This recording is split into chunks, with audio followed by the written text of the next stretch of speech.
ప్రభునందు నాకు అత్యంత ప్రియులారా, పరమగీత గ్రంథము 4వ అధ్యాయము 3వ వచనాన్ని మనం ఒకసారి పరిశీలించినట్లయితే, నీ పెదవులు ఎరుపు నూలును పోలి ఉన్నవి, నీ నోరు సుందరము, నీ ముసుగు గుండా నీ కనతలు విచ్చిన దాడిమ ఫలము వలె అగపడుచున్నవి. దేవుడు ఈ మాటలు మన వెనికిడిలో ఆశీర్వదించును గాక. ఆమేన్. ఆమేన్.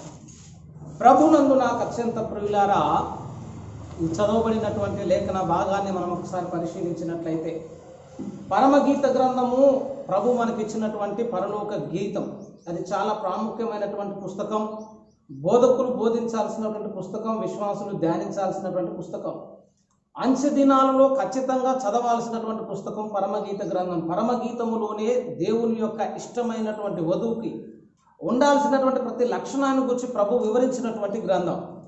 యేసు ప్రేమించి, యేసు సమస్తాన్ని త్యజించి, యేసే ప్రాణము పెట్టి ఏ వధువు కొరకైతే దేవుడు సిద్ధపడుతూ ఉన్నాడో ఆ వధువులో ఉండేటువంటి లక్షణాలన్నిటిని గురించి వివరించేటువంటి గ్రంథమే పరమగీత గ్రంథం. ఆ పరమగీత గ్రంథాన్ని మనం ధ్యానము చేయాలనంటే చాలా విషయాలను కూర్చున్నటువంటి అవగాహన మనం తెలుసుకొని ఉండాలి. పరమగీతాన్ని వివరించాలి. పరమగీతంలో ఏముందంటే సహజంగా అందరూ చెప్పేటువంటి మాట, సంఘ కన్యక యొక్క అందము కనిపిస్తుంది అని అంటాం. అది వాస్తవమే, కానీ ఇంకొంచెం సంపూర్ణంగా చెప్పొచ్చు అని చెప్తున్నా. సంఘ కన్యక యొక్క అంగాంగ వర్ణన కనిపిస్తుంది, సంఘ కన్యక యొక్క అలంకరణ కనిపిస్తుంది, సంఘ కన్యకలో ఉండేటువంటి లక్షణాలు కూడా కనిపిస్తూ ఉంటాయి. కేవలము ఆమె శరీరమును గూర్చి మాత్రమే వర్ణించుట కాదు, కానీ ఆ సంఘ కన్యకలో ఉన్నటువంటి కొన్ని లక్షణాలను గూర్చి మాట్లాడుతున్నటువంటి గ్రంథం. ఆమె అలంకరణ గూర్చి కూడా పరిశుద్ధ బైబిల్ గ్రంథం మాట్లాడుతూ ఉంది. ఈ పరమగీతాన్ని మనం ఒకసారి ధ్యానించడానికి పూనుకున్నప్పుడు అసలు ప్రారంభ వచనాలను ఒకసారి గమనించండి, ఆ ముగింపు వచనాలను ఒకసారి గమనించండి. మొదటి అధ్యాయములో ప్రారంభ వచనాలు గమనిస్తాం. పరమగీత గ్రంథము మొదటి అధ్యాయము మొదటి వచనంలో, సొలొమోను రచించిన పరమగీతము, నోటి ముద్దులతో అతడు నన్ను ముద్దు పెట్టుకొనును గాక. చాలండి. సంఘ కన్యక యొక్క ఆశ, సంఘ కన్యక యొక్క వాంఛ ఏంటంటే అతడు నన్ను ముద్దు పెట్టుకొనును గాక అనే దాంతో ప్రారంభమైంది. సంఘ కన్యక ఆశతో అడుగుతున్నటువంటి మాట, షూలమితి ఆశతో చెబుతున్నటువంటి మాట, తన ప్రియుడైనటువంటి క్రీస్తు నోటి ముద్దులతో నన్ను ముద్దు పెట్టుకొనును గాక, నన్ను ముద్దు పెట్టుకొనును గాక. ఏదేను తోటలో దేవుడు మానవుడు ఇద్దరు వేరు చేయబడ్డారు. ఏదైనా తోట నుంచి మానవుడు దూరము చేయబడ్డ తర్వాత దేవుని యొక్క సహవాసం దూరం అయిపోయింది, దేవుని యొక్క ప్రేమ దూరం అయిపోయింది. దేవుని యొక్క ప్రేమతో పాటు ఆ ముద్దులీడే కార్యక్రమం కూడా దూరం అయిపోయింది అని చెప్తున్నా. అసలు ముద్దు పెట్టుకొనుట అంటే ఒక అర్థం ఉందని చెప్తున్నా. ఇప్పుడు భారతదేశంలో ఉన్న మనకు అర్థం కావట్లేదు, కానీ యూదా సాంప్రదాయంలో ఒక పద్ధతి ఉందని చెప్తున్నా. మనం కనుక షేక్ హ్యాండ్ తీసుకున్నట్టు, ఎవరైనా మంచోళ్ళు కనబడ్డా, స్నేహితులు కనబడ్డా షేక్ హ్యాండ్ తీసుకొని మనకున్నటువంటి సంస్కారాన్ని, మనకున్నటువంటి గొప్పతనాన్ని మనం అట్లా చాటుకుంటాం. షేక్ హ్యాండ్ ఇస్తే కొంచెం ఘనపరిచినట్టు, నమస్కారం పెడితే వారిని కొంచెం గౌరవించినట్టు లెక్క. కానీ యూదులను మీరు ఒకసారి పరిశీలించినట్లయితే, లేఖనాలను మీరు ఒకసారి ఆ దృష్టితో చూసినట్లయితే చాలాసార్లు పలుమార్లు ముద్దు అనే మాట మనకు కనిపిస్తుంది. యాకోబు తన తండ్రిని ముద్దు పెట్టుకున్నాడు, యోసేపు తన తండ్రిని ముద్దు పెట్టుకున్నాడు, యోసేపు అన్నలను ముద్దు పెట్టుకున్నాడు, యేసయ్యని ఇస్కరియోతు యూదా ముద్దు పెట్టుకున్నాడు. ఎన్నో సందర్భాల్లో ఈ మాట మనకు కనిపిస్తున్నట్లుగా మనం చూస్తాం.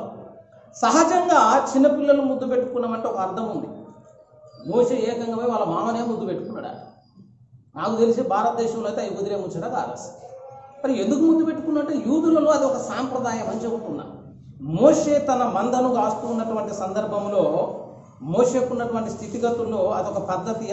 మీరు ఒకసారి నిర్గమాకాండము 18వ అధ్యాయము 7వ వచనాన్ని మీరు ఒకసారి గమనిస్తే, 18:7 నిర్గమాకాండము, మోషే తన మామను ఎదుర్కొని పోయి వందనము చేసి అతన్ని ముద్దు పెట్టుకొనెను. వారు ఒకరి క్షేమం ఒకరు తెలుసుకొని గుడారములోనికి వచ్చి మామను ఎదుర్కొని ముద్దు పెట్టుకొని క్షేమము ఒకరు తెలుసుకొని గుడారములోనికి వచ్చి. ఈసారి బైబిల్ని పరిశోధించినప్పుడు ఒకసారి చక్కగా పరిశీలించడానికి ప్రయత్నం చేయ. ప్రతి సందర్భంలో యూదులలో ఇదొక ఆనవాయితీ కనిపిస్తుంది, ఇదొక పద్ధతి కనిపిస్తుంది. ఇది గౌరవ సూచన, ప్రేమకు సూచన. అందుకే నూతన నిబంధనలో పవిత్రమైన ముద్దు పెట్టుకున్నది అని పరిశుద్ధ బైబిల్ గ్రంథం హెబ్రీ పద్ధతిలో మనకు నేర్పింది అన్నమాట. కాబట్టి ముద్దు పెట్టుకొనుట ప్రేమకు సూచన. యోసేపు అన్నలందరూ యోసేపును మోసగించిన తర్వాత, యోసేపును దాసుడిగా అమ్మివేసిన తర్వాత, ఆ యోసేపు మరలా ఐగుప్తులో రాజుగా అభివృద్ధి చెందిన తర్వాత తన అన్నలందరూ వచ్చినప్పుడు యోసేపు చేసిన పని ఏంటంటే తన అన్నలందరి మీద పడి ముద్దు పెట్టుకునే మాట కనిపిస్తుంది. ఒకప్పుడు పాడైపోయినటువంటి జనాలు వారు, కానీ వారిలో ఉన్నటువంటి ఆ ద్వేషము, వారిలో ఉన్నటువంటి కోపం అంతా చల్లారిపోయిన తర్వాత యోసేపు దగ్గరకు వచ్చిన తర్వాత యోసేపు ఆ కోపాన్నంతటిని మరిచిపోయాయని చెప్పడానికి సూచనగా ఏం చేస్తున్నాడనంటే తన అన్నల మీద పడి ముద్దు పెట్టుకున్నాడు.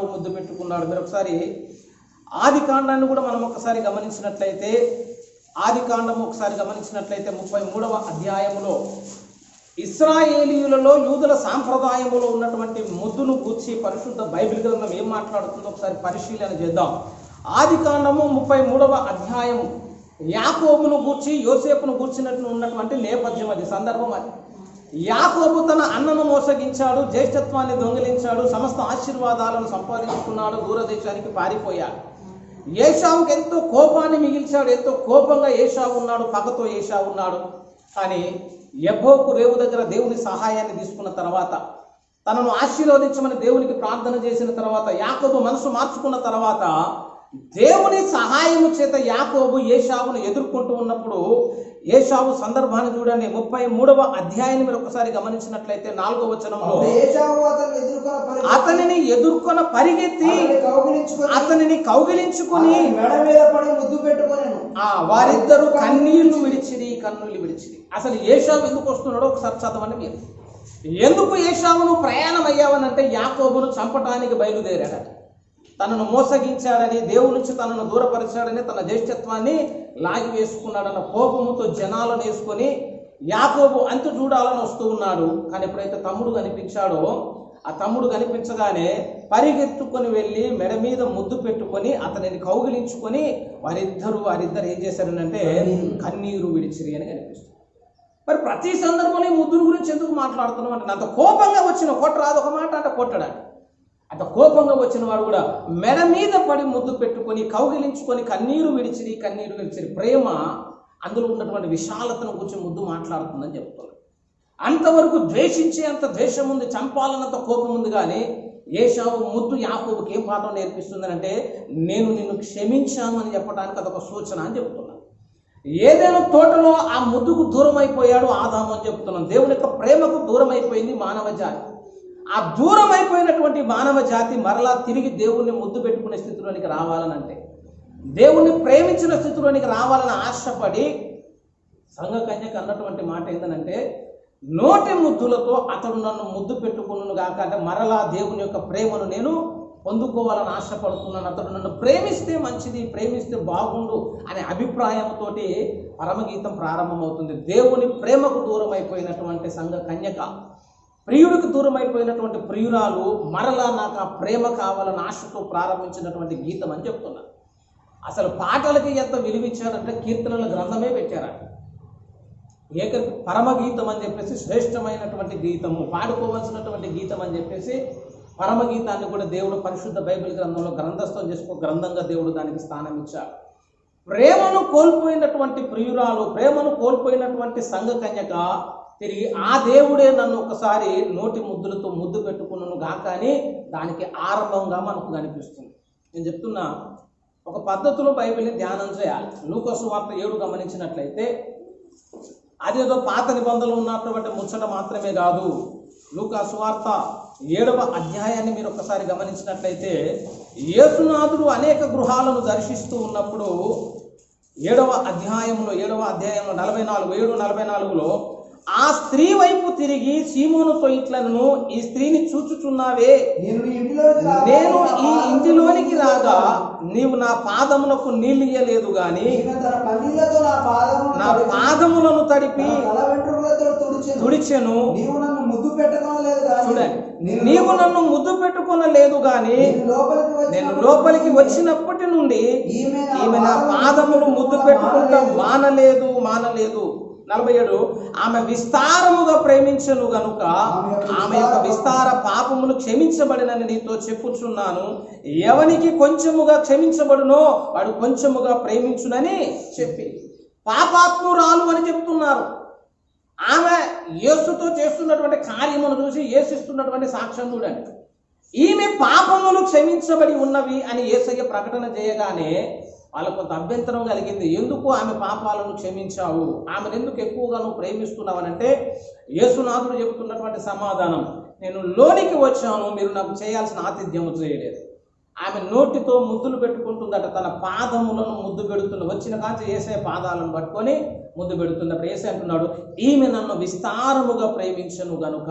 ఆ ప్రేమ ఎట్లా అర్థమైందంటే యేసయ్యకి యేసు తల అంటింది, యేసు పాదములను ముద్దు పెట్టుకుంది, అత్తరుతో ఆయనను అభిషేకించింది.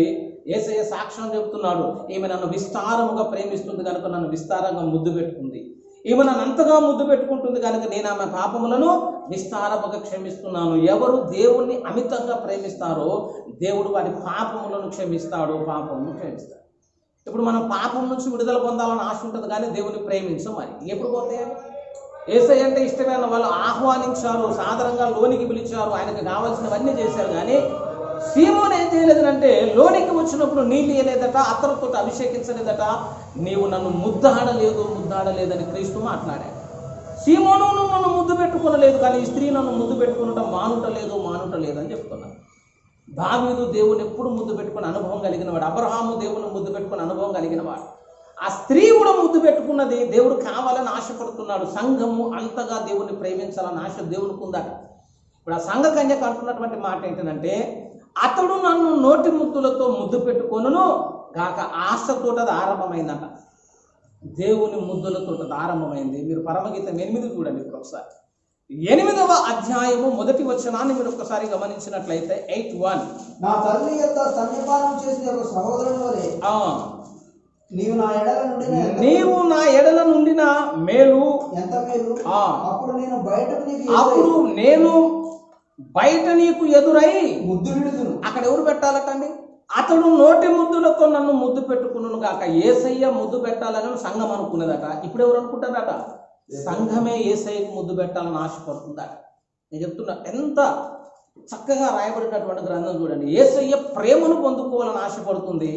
తర్వాత ఇక్కడ అంటుంది, అసలు నేను కూడా క్రీస్తును ప్రేమించాలి అంతగా, అసలు ఆయనను నేనే ముద్దు పెట్టుకోవాలి అంతగా విశాలమైనటువంటి హృదయంతో ప్రేమను పంచుకోవాలని ఆశతోటి ఈ గ్రంథం ముగింపు వచనాలు కనిపిస్తున్నాయి. ప్రేమించాలని ఆశ ఉంది. ఒకరినొకరు ప్రేమించుకొని ఆ ప్రేమలో ఐక్యమైపోయినప్పుడే పరమగీతం ఏమైపోతుందని అంటే సంపూర్ణమవుతుంది. దేవుని ప్రేమను కోరుకుంటుంది. ఈ 8వ అధ్యాయానికి వచ్చేసరికి తన ప్రేమను కూడా దేవుడి మీద ఎంత ప్రేమ ఉంది అంత ప్రేమను వెల్లడి చేయటానికి సంఘము ఇష్టపడుతుంది. చెప్తున్నాం, మనము ఆ స్థితిలో ముద్దు పెట్టుకునే స్థితిలో ఉన్నామా అని అడుగుతున్నారు. ఆ పాపాత్మురాలైనటువంటి స్త్రీ పెట్టుకున్నట్లుగా నీ జీవితం నా జీవితం ఉంటుందా? యేసయ్య దగ్గరికి వచ్చినప్పుడు అట్లా ప్రేమతో ముద్దు పెట్టుకునేటువంటి కార్యములు మన జీవితంలో ఏమైనా జరుగుతున్నాయా? అసలు యేసే నన్ను దగ్గరకు చేర్చుకొని ముద్దు పెట్టుకున్నాడంటే అర్థం ఏంటో తెలుసా? నీ పాపములన్నిటినీ క్షమించి ఆ పాపములకి జ్ఞాపకము చేసుకోనని చెప్పడానికి సూచన ఏదని చెప్తున్నా. చాలాసార్లు మనకు సుపరిచితమైనటువంటి లేఖన భాగాలు ఉన్నాయి.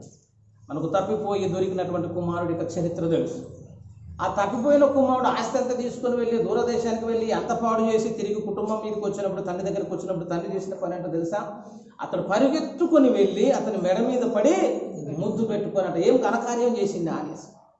మరి వీడేదో మొత్తం ఏదో ఘనకార్యం చేసినట్టు వీళ్ళెందుకు సార్ ముద్దు పెట్టుకుని ఆస్తి అంతా తగలబెట్టాడు కదా అంటే, అప్పుడు ఆయన అంటాడు, అంత కోల్పోయినా కూడా నేను ప్రేమిస్తున్నా అని ఆ ముద్దుతోటి క్షమాపణ అనే దాన్ని తెలియజేసి లోనికి పిలిచి నూతన వస్త్రాలు కట్టి చేతికి ఉంగరం పెట్టి ప్రశస్త వస్త్రముల చేత అలంకరించి సమాధాన సువార్త వల్ల చెప్పులు దొడిగి ఆ కుటుంబములు మరలా అతనికి అధికారం ఇచ్చాడు. ఆ తప్పిపోయిన కుమారుడు లాగానే మళ్ళీ నేను ఇప్పుడు ప్రయాణం అయ్యావని చెప్తున్నాను. యేసయ్య దగ్గరకు వస్తే యేసయ్య కూడా నీ మీద పడి ముద్దు పెట్టుకోవడానికి ఇష్టపడతాడు. అలా యేసు ముద్దుతో పాటు నీవు కూడా యేసు మీద అంత ప్రేమను కనపరిచేటట్లుగా నీ బ్రతుకును మార్చాలి అంటే పరమగీతం ఒక్కటే ఆ కార్యమును నీ జీవితంలో జరిగించగలుగుతుంది. దేవుని ప్రేమను కోరుకొని తర్వాత దేవుని పైన తన ప్రేమను చూపించేటువంటి ముగింపుతోటి ఈ గ్రంథం ముగింపు మనకు కనిపిస్తుంది. నేను చెప్తున్నా, అబ్రహాము ఆ కార్యము చేశాడు. ఎందుకంటే తన ప్రియమైన కుమారుని అప్పగించి తన ప్రేమను కనపరిచాడు. పౌలు భక్తుడు ఏవేవి నాకు లాభకరములై ఉండినో వాటన్నిటిని సమస్తమును పెంటతో సమానముగా నేను ఎంచుకొని ఉన్నాను అని చెప్పేసి ప్రేమతో పౌలు తన ప్రేమను దేవునికి కనబరిచాడు. షడ్రక్ మేషక్ అబేద్నెగోలు సాక్ష్యం ఇచ్చారు. మండుచున్న వేడి మిగలి అగ్నిగుండంలో నుంచి మా దేవుడు రక్షించుటకు సమర్థుడు. రాజా ఒకవేళ రక్షించకపోయినా నా ప్రతిమకు మేము నమస్కరించము. అసలు వాళ్ళలో ఉన్నటువంటి ఆ ప్రేమ వెల్లడైందని చెప్తున్నాం. ఆ కార్యములను బట్టి వారు యేసుని ఎంతగా ప్రేమిస్తున్నారో తెలియబడ్డది. అది దేవుని దృష్టికి ఎలా కనిపిస్తుందనంటే ముద్దు పెట్టుకున్నట్లా కనిపిస్తుంది. ఎంత బాగా చక్కగా నన్ను ప్రేమించావని అబ్రహామును దేవుడు సాక్ష్యం ఇస్తాడు. ఐగుప్తు సింహాసనము కంటే క్రీస్తు విషయమైన నింద గొప్ప భాగ్యమని ఎంచుకొని మోసే చేసిన ఆ త్యాగం కనిపిస్తుంది. ఈ కార్యములన్నీ ఎందుకు చేస్తున్నారు మీరు అంటే యేసయ్య అంటే మాకు ప్రేమ అని చెప్తారు. ఈ కార్యములన్నీ దైవ దృష్టికి ఎలాగా ఉంటాయనంటే అతడిని ముద్దు పెట్టుకునుట అనే దాంతో సమానం అవుతుంది. మరి నీ బ్రతుకులు ఈ సాక్ష్యం ఉందా అని అడుగుతున్నారు. మరి నువ్వేం చేసినావు నా కొరకని ప్రభువుని అడుగుడే కానీ అసలు ప్రభు ఒక మాట, అరే బాబు నువ్వు నా కోసం ఏం చేసినావు అన్నప్పుడు మన దగ్గర సమాధానం లేదని అనుకో, అప్పుడు 8:1 మాట మనం చెప్పలేము. నువ్వు ప్రభువును ముద్దు పెట్టుకున్నట్టున్న కార్యం నీ జీవితంలో జరగనట్టే. అంత ప్రేమతోటి యేసుకు దగ్గర కావాలని, ఆ దేవుని ప్రేమను కావాలని కోరుకుంటూ అదే ప్రేమను మరలా దేవుని పైన కుమ్మరించినటువంటి సంఘ కన్యక చరిత్రే పరమగీతం. ఆ స్థితిలోనికి నీ జీవితం నా జీవితం రావాలనే సొలొమోనుని పరిశుద్ధాత్మ దేవుడు ప్రేరేపించి పరమగీత గ్రంథాన్ని గ్రంథస్థం చేయించాడు. నేను చెప్తున్నా, ఈ పరమగీత గ్రంథములో ఉన్నటువంటి అనుభవానికి మనం రావాలనంటే, యేసును నీవే ముద్దు పెట్టుకున్న స్థితిలోనికి నీ ఆత్మీయ జీవితం ఎదగాలనంటే భక్తి సాధనలో చాలా విషయాలలో మార్పు రావాలి. నేను ప్రారంభంలో చెప్పే ఆమె అంగములను వర్ణించటం మాత్రమే కాదు. పరమగీతంలో సంఘ కన్యక యొక్క కన్ను ఎట్లుందంటే గోవ యొక్క కన్ను అని చెప్పారు. ఆమె నాసిక ఎట్లుందంటే ధమస్కు అని మళ్ళొక మాట ఉంది. ఆమె ముసుగు గుండా అని మళ్ళొక మాట. ఆమె చేతులు, ఆమె కాళ్ళు, ఆమె యొక్క అందాన్ని గురించి వర్ణించినటువంటి గ్రంథంగా పరమగీతం కనిపిస్తుంది. మీరు ఒకసారి గమనించినట్లయితే 4వ అధ్యాయము పరమగీతం 1వ వచనములో, ప్రియురాలా నీవు సుందరివి గువ్వ కన్నుల వలె కనబడుచున్నవి, తల వెంట్రుకలు గిలాదు పర్వతం మీద మేకల మందలను పోలి ఉన్నవి, నీ పలువరస కత్తెర వేయబడినవి, కడగబడి అప్పుడే పైకి వచ్చినవి. ఈ రీతిగా మాట్లాడుతూ ఆమె అవయవాలను వర్ణించిన సందర్భం ఇది ఒక పద్ధతిలో మనకు కనిపిస్తూ ఉన్నది. సంఘ కన్యక యొక్క జుట్టు ఎట్లుంది, సంఘ కన్యక యొక్క కన్ను ఎట్లుంది, సంఘ కన్యక యొక్క ముక్కు ఎట్లుంది, ఆమె పెదవులు ఎట్లా ఉన్నాయి, ఆమె కణతలు ఎలా ఉన్నాయనే వర్ణన ఒక పద్ధతి అయితే, ఆమె మెడను కూర్చున్నటువంటి మాట కూడా మనకి లేఖన భాగాల్లో కనిపిస్తూనే ఉంది. మీరు ఒకసారి కందరము అనే మాట మీకు ఒకసారి గమనించండి. 4వ అధ్యాయం 4లో, జయ సూచికములను ఉంచుటకై దావీదు కట్టించిన గోపురముతోను 1000 డాలులను శూరుల కవచములన్నీయును వేలాడు ఆ గోపురముతోను నీ కందరము అని అంటే నెక్ అని అర్థం అన్నమాట, మెడ అని అర్థం. ఆమె కందరాన్ని కూర్చున్నటువంటి వర్ణన. చాలా మంది బోధకులు ఏమంటారనంటే అందులో ఈ అంగములను వర్ణించే వర్ణన ఒకటే ఉందని అనుకుంటున్నాం. ఆ వర్ణన ఉంది వాస్తవమే, కానీ అది మాత్రమే కాదు. సంఘ కన్యకు అలంకరణ కూడా ఉందట. అలంకరణ అంటే కొత్తగా బయట నుంచి తెచ్చేసుకోవటం అన్నమాట. మనం 7 వరాల నగలను అంటాం చూసాం, చంద్రహారం అంటాం చూసాం. అట్లాంటి చంద్రహారాలు, 7 వారాల నగలు, నెక్లెస్లు, ఇంకా చాలా పద్ధతులు మనం అలంకరించుకునే వస్తువులు ఉంటాయి. ఇవి శారీరకంగా ధరించుకోవడానికి కొంత అభ్యంతరకరంగా ఉన్నటువంటి సంఘాలు ఉన్నాయి. కొన్ని వేసుకోవాలంటే ఇబ్బంది ఉంది సార్ అంటే, ఉంటే వేసుకున్నా దేవుడు కొడతాడా సార్? వేసుకున్న మనసు దాని మీద కంటే కూడా ప్రభు మీద ఉండేటట్టు ఉండాలి. నేను చెప్తున్నా, ఎవరికి అసలు నేను దెయ్యమని చెప్పనండి. ఎందుకు చెప్పను అంటే, నేను దెయ్యమని చెప్పిన వాళ్ళు తీసిండే కానీ తర్వాత పండుకున్న తర్వాత పెట్టుకుంటారా? ఎప్పుడు కళల్లో అన్నీ ఒలిశారు అయ్యగారి కోసం సమర్పణ చేసుకొని పెంతుకోస్త అనుభవంలోకి వచ్చినట్టు కనబడతాను. అయ్యా ఏం లేదు, అయ్యా ఒంటి మీద పుస్తకాలు కూడా తీసేసిన, మెట్టలు కూడా తీసేసిన, ఉంగరాలు కూడా తీసేసినాం. పైనుంచి కిందికి చూస్తే పరిశుభ్రాల్లా కనబడుతుంది మన మాటిని అని అనుకున్నాను. ఒక 4 రోజులైనా అయ్యగారు కళలు వస్తున్నాయి అన్నది. ఏం కళలు వస్తున్నాయి అమ్మా అంటే, మొత్తం అన్ని అలంకరించుకున్నట్టు కళలు వస్తున్నాయి అయ్యా. చంద్రహారం పెట్టుకున్నట్టు కళ వస్తుంది, నెక్లెస్ పెట్టుకున్నట్టు కళ వస్తుంది, అన్ని పెట్టుకున్నట్టు కళ వస్తుంది అంటే అప్పుడు నాకు అర్థమైంది, తీయమంటే తీసినావు కానీ లోపలికి ఏం పోలేదంటే ఆశలు పోలేదన్నమాట. అవన్నీ పోలేదు కాబట్టి బయటకు తీసినట్టు కాదు, ఏ సైజు అన్నీ కానొస్తాయి. మనకే ఏం తీసి అన్ని సమర్పణ జీవితం నాకు కనబడుతుంది, కానీ ఆ హృదయంలో పోకుండా పైకి మాత్రమే దాన్ని కనబరచడానికి చేస్తున్న ప్రయత్నం ఏమైపోద్ది అంటే ఫెయిల్ అయిపోయిందని చెప్తున్నాను. కానీ అన్ని పెట్టుకోండి, ఇష్టం పెట్టుకోండి, నష్టం ఏం లేదు. ప్రార్థన చేయి, బైబిల్ చదువు, దేవునితో సహవాసం చేయి. ఏదో ఒక రోజు వచ్చినప్పుడు ఏమైందో తెలుసా, వాటి మీద ఉన్నటువంటి ఆశ నీకు వెగటైపోతుంది. ఒకరోజు నీ హృదయంలో ఆ తలంపు వస్తుంది, నీకే తీయాలన్న కోరిక వస్తుంది, అవి తీసేంత వరకు నీకు నిద్ర పట్టదు. అట్లా నువ్వు తీసిన తర్వాత మళ్ళీ కళ కూడా రాదని చెప్తాను. అసలు మనలందరూ బలవంతంగా కొలుస్తున్నారు. కొంతమంది అయ్యగారులు అయితే బాప్తీసం ఇచ్చేటప్పుడు పుస్తక తాడు వేసుకుని అయితే నీకు బాప్తీసం అని అంటాడు. అంటే నీ పుస్తక తాడు అయితే ఇప్పుడు బాప్తీసానికి వచ్చిన ఇబ్బంది ఏందని అడుగుతున్నా. రక్షణ రాదా, ఏసే రక్తం రాదా, ఏసే హస్తం రాదా, ఏసే క్షమించే గుణం రాదా అని అడుగుతున్నా. అంటే అయ్యనుంటే మేము ఇయ్యమని అంటాం. అంటే ఒక పుస్తల తాడు రక్షణ ఆపుతుందని అంటే మరి ఇదేం గొప్ప రక్షణ అంటే, నా పాటి రక్షణ మాకెందుకు ఇకేస్తాం? ఒంటి మీద బంగారం ఉంటే రక్షణ రాదంటే అబ్రహాం కూడా పరలోకం రాడు, ఎస్తేరు కూడా పరలోకం రాదు. ఎందుకంటే వాళ్ళందరూ అలంకరించుకునే. దావీదు కూడా పరలోకం రాడు, దావీదు మీద కిరీటం పెట్టుకునే ఉంటాడు. మరి అసలు అయి కాదు బోధించాల్సిన పద్ధతి, అట్లా కాదు చేయాల్సిన పద్ధతి. వారికి ఇష్టము అంటే చేసుకోవాలి, కానీ ప్రార్థనలో పెంచాలి, భక్తులు పెంచాలి, పరిశుద్ధతలు పెంచాలి. చెప్తున్నా ఒక ఆమె అన్నాను, నేను బొట్టు దిగినాను, బొట్టు దిగి ఇబ్బంది అవుతుందన్న, బొట్టు దిగినాను ఎందుకంటే నేను ఒక్కదాన్ని రక్షించబడ్డా. మా అత్త ఏతిగా మామూలుగా ఉండదన్న స్టోరీ. నేను ఇది తీసి తెల్లసీర కట్టుకున్నానంటే ఇంటికి కూడా రానేది అన్నది. తీరా అసలు నేను దియ్యమని ఎవరు చెప్పినా అన్న, అసలు నువ్వు ఎందుకు తీస్తానంటాడు. అంటే బొట్టు పెట్టుకోవద్దని అయ్యగారులు చెప్పారంటే అట్లా ఎక్కడ ఏసై చెప్పలేదని చెప్పిన. పెట్టుకుంటే పెట్టుకో, కానీ అది పెట్టుకున్నంత మాత్రం ఒరిగేది కూడా ఏమి లేదు, అది పెట్టుకున్నంత మాత్రం వేసే రక్షణ కూడా ఏమి లేదు. కానీ మంచిగా 2-3 గంటల ప్రార్థనలో ఉండని చెప్పేది. మంచి ప్రార్థన జీవితాన్ని కనుకుండా బాగా బైబిల్ చదువుకో. ఒకరోజు వచ్చినాక ప్రభు నీతోటే మాట్లాడతాడు. అది నీకే అభ్యంతరం అనిపించింది, ఒకవేళ అనిపించకపోతే పెట్టుకునే ఉండి ఏమొచ్చిందంటే ఇప్పుడు పెట్టుకొని ఉంటే వచ్చే నష్టం ఏంటంటే ఎమ్మటే రక్షణ పోయి యేసు కృపలోంచి పక్కకు పోయి అసలు పాపపు జీవితాన్ని జీవిస్తున్న వాళ్ళే ధైర్యంగా బతుకుతా అంటే ఒక మచ్చ ఒకటి ఉన్నందుకు నీకు వచ్చే నష్టం ఏందా అని అడుగుతున్నాను. ఏదో దెబ్బదైలో నుదుటిన ఒక బొట్టులాగా ఒకటే దాన్ని పడ్డ దానికి అప్పుడేం చేద్దాం మరి? స్టిక్కర్ పెట్టుకున్నాడు, ఒక మచ్చబడికి ఇక్కడే దెబ్బతైలింది, నల్లగా అయిందనుకో. ముస్లిమ్స్ బాగా ప్రార్థన చేస్తారు, ఇమామ్స్. వాళ్ళు నమాజ్ చేసేటప్పుడు మనలాగా ఇట్లా చేయరు. మనమైతే మోకాలు ఏమంటేనే 10 సార్లు అటు వంగి ఇటు వంగి ఏం చేయాలో అర్థం కాక అసలు ఏమో చేసుకుంటే అట్లనే నిద్రపోయిన వాళ్ళు ఫుల్ మంది ఉంటారు. ఇస్లాంలో అట్లా ఉండదు. ఇస్లాంలో నిద్రపోయే అవకాశం ఉండదు. ఎందుకు ఉండదంటే వాడు ఒక భంగిమలో ఉండడు, ఇట్లనే ఉండడు. వాడు ఒకసారి ఇట్లుంటాడు, ఒకసారి ఇట్లుంటాడు, ఒకసారి ఇట్లుంటాడు, ఒకసారి మొత్తం అదుగులు, ఒకసారి ఈ తేపు ఒక స్టెప్ మార్చేసరికి వాడికి ఎప్పుడు నిద్ర పడుతుంది? పడుతుంది. అట్లా మొత్తం ఇట్లా నేల కానించి నుదుటిని మొత్తం నేల కానించి వాళ్ళకు ఒక నమాజ్ ఉంటాయి.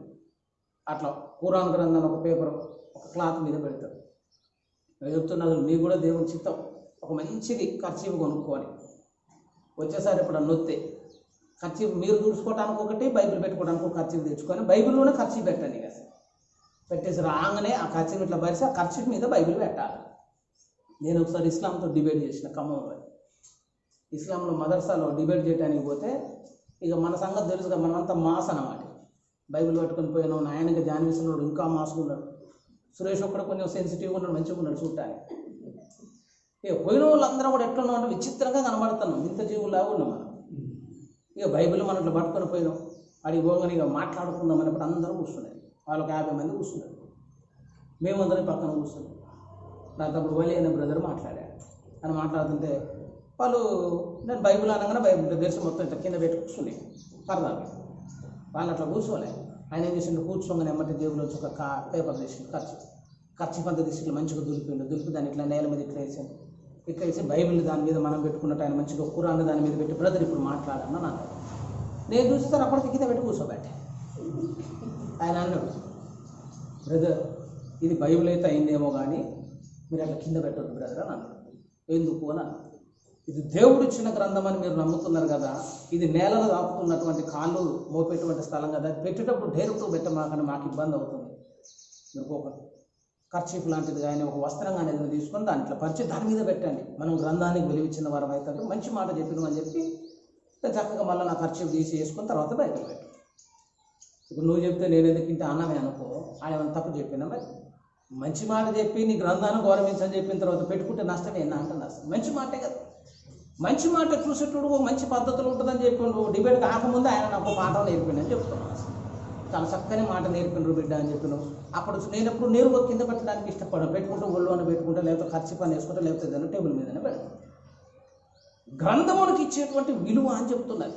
చాలా చక్కగా ఇప్పుడు వాళ్ళకు పాఠం నేర్పినారు అనుకో, దాన్ని నేర్చుకోవడానికి వచ్చిన నష్టం ఏంటంటున్నా, మంచి మాట కాదు అది. వాక్యమును గౌరవించాలన్నాడు, వాక్యమును ప్రేమించాలన్నాడు. దాన్ని ఎట్లా చూస్తే మనకు మర్యాద ఉంటుందో, అవతల వ్యక్తిలో ఒక అభిప్రాయం పడుతుందో అటువంటి మంచి పద్ధతిలోనికి నడిపించడానికి చెప్పిన ఒక మంచి మాట నాకేమొచ్చింది, చాలా చక్కగా అనిపించింది. కాబట్టి దాన్ని గౌరవభావంతో చూడాలన్న ఒకటి దాన్ని పైనే పెట్టడం మనం ఆనవాయితీగా అర్థం చేసుకున్నాం.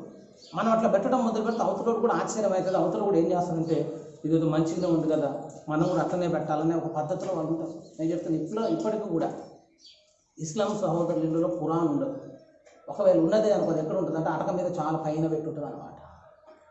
మనమైతే ఎక్కడ పెడతామని అంటే తలకాయ దగ్గర పెడతాం, తెల్లారు లేసేసరికి మాత్రం కాళ్ళ దగ్గర ఉంటుంది. అట్లెట్లా వచ్చింది సార్, ఇది ఎట్లా మారింది సార్ నాకు? అది మారలే. ఒకసారి కన్నులు రెండు దూడుచుకొని చూస్తే నువ్వు మారిను.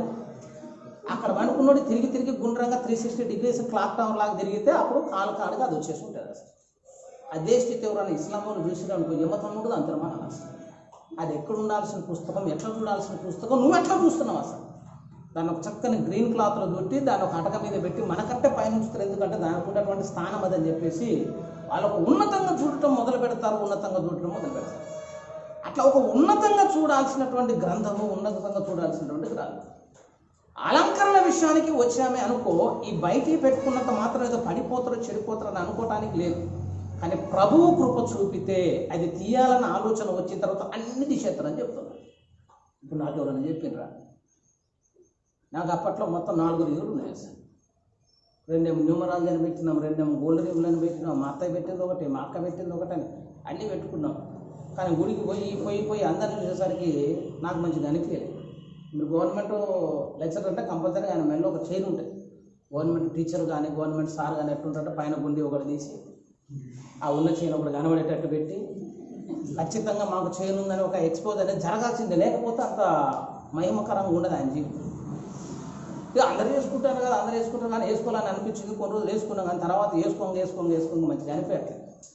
నా అంతటా నాకే తీయాలని అనిపించింది. ఏం చేశాను, మొత్తం తీసి లోపల పడేసాను. ఏం చేస్తుంది మరి, చేతి గుంచుకుంటే చిక్క కనిపిస్తుంది, ఒట్టిపి తీసుకుంటే చిక్క కనిపిస్తుంది, మొత్తం తీసి మడత పెట్టి ఒక ఖర్చులో కట్టి లోపల బీరువాలో పడేసింది. మరి ఎందుకు పెట్టుకోవాలంటే మరి ఎందుకు పెట్టుకోవద్దు కూడా అర్థమవుతలేదని చెప్తాను. ఇష్టం అనిపించట్లేదని అన్నాను. ఎందుకు ఇష్టం అనిపించట్లేదు అంటే ఎందుకు అనిపించట్లేదు, లోపల ఆ తృప్తిగా అనిపించట్లేదు. కొంతమందికి చికెన్ అంటే ఇష్టం ఉండదు. మరి ఎందుకు ఇష్టం ఉండదు అంటే ఏం చెప్తాను అంటే నాకు నచ్చదన్నా అంటారు. మరి మంచిది కదా చికెన్ అంటే, చికెన్ మంచిదే అయినా నచ్చట్లేదు. ఎందుకు నచ్చట్లేదు అంటే ఏమో మరి నచ్చట్లేదు. లోపల నుంచి క్రీస్తు తీస్తాడని చెప్తున్న దాన్ని. లోపల నుంచి అవి తొలగించబడ్డ తర్వాత ఇక నీకు పెట్టుకోవాలన్న ఆశ ఉండదని చెప్తున్నాం. అట్లా అంతరంగములో నుంచి తీసే ఆభరణాలు కొన్ని ఉంటాయి, అది ప్రభువు మాత్రమే చేయగలుగుతాడు. అట్లా చేయాలని చెప్తున్నాను. అట్లా తీసిన తర్వాత మళ్ళీ పెట్టుకొని నువ్వు సలహా ఇవ్వు. నేను పెంతుకొస్తామని చేసుకున్నాను. అప్పుడు చేసుకునేటప్పుడు మరి మసుట్టాలు పట్టాలు అందరూ చరదు ఈ అమ్మాయికి ఏంది చెవులు కూడా కొట్టిందంటే నా ప్రధానంలో కొట్టించిన ఆమె. ప్రధానం అప్పుడు చెవులు కొట్టించి ఆమెకు చెవులే 2 దిద్దులు పెట్టించిన.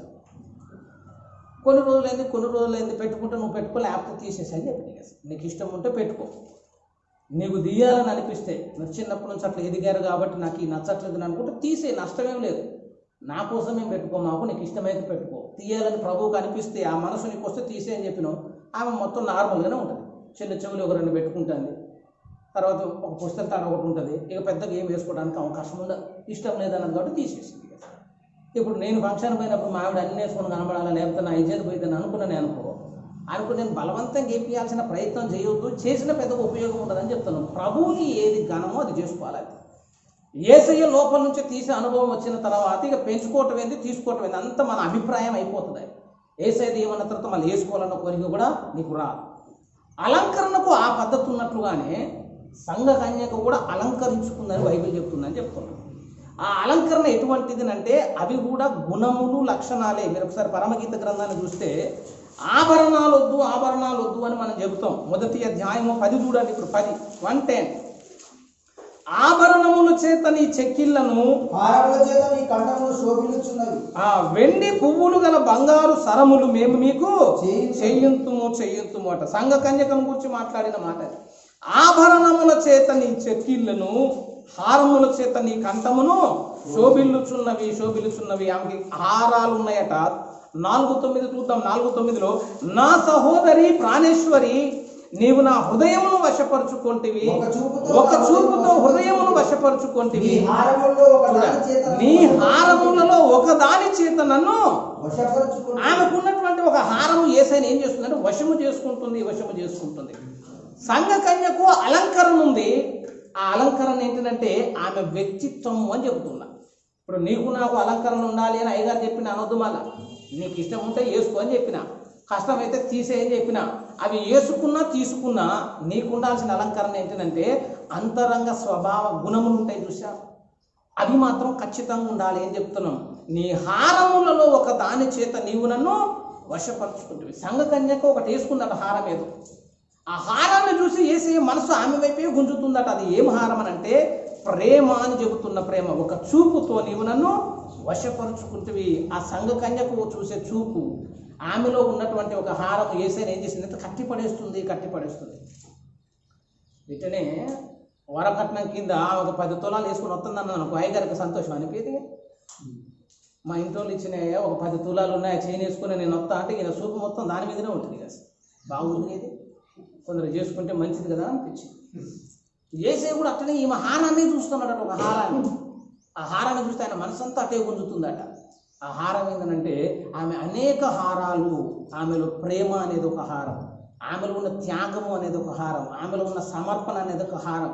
అసలు ఆమెలో ఉన్న అంతరంగిక స్వభావములో ఉన్నటువంటి అలంకరణ మీరు ఒకసారి చూడండి. పేతురు రాసిన మొదటి పత్రిక 3వ అధ్యాయాన్ని మీరు ఒకసారి గమనించినట్లయితే 3:3 1 పీటర్ 3:3 జడలు అల్లుకునుటయు బంగారు నగలు పెట్టుకునుటయు వస్త్రములు ధరించుకునుటయను వెలుపటి అలంకారము మీకు అలంకారముగా ఉండక చూడు 4 నుంచి సాధువైనట్టు అక్షయ అలంకారము గల మీ హృదయపు అంతరంగ స్వభావము మీకు అలంకారముగా ఉండవలను, విలువగలది. కొంచెం జాగ్రత్తగా చదివితే ఒక విషయం అక్కడ అర్థమవుతుంది. ఏంటంటే ఒకటేమో క్షయమైన అలంకరణము, రెండోదేమో అక్షయమైన అలంకరణ. క్షయ అలంకరణ అంటే అర్థం ఏంటంటే ఈరోజు ఉంటుంది రేపటి కదా మళ్ళీ ఉండదు.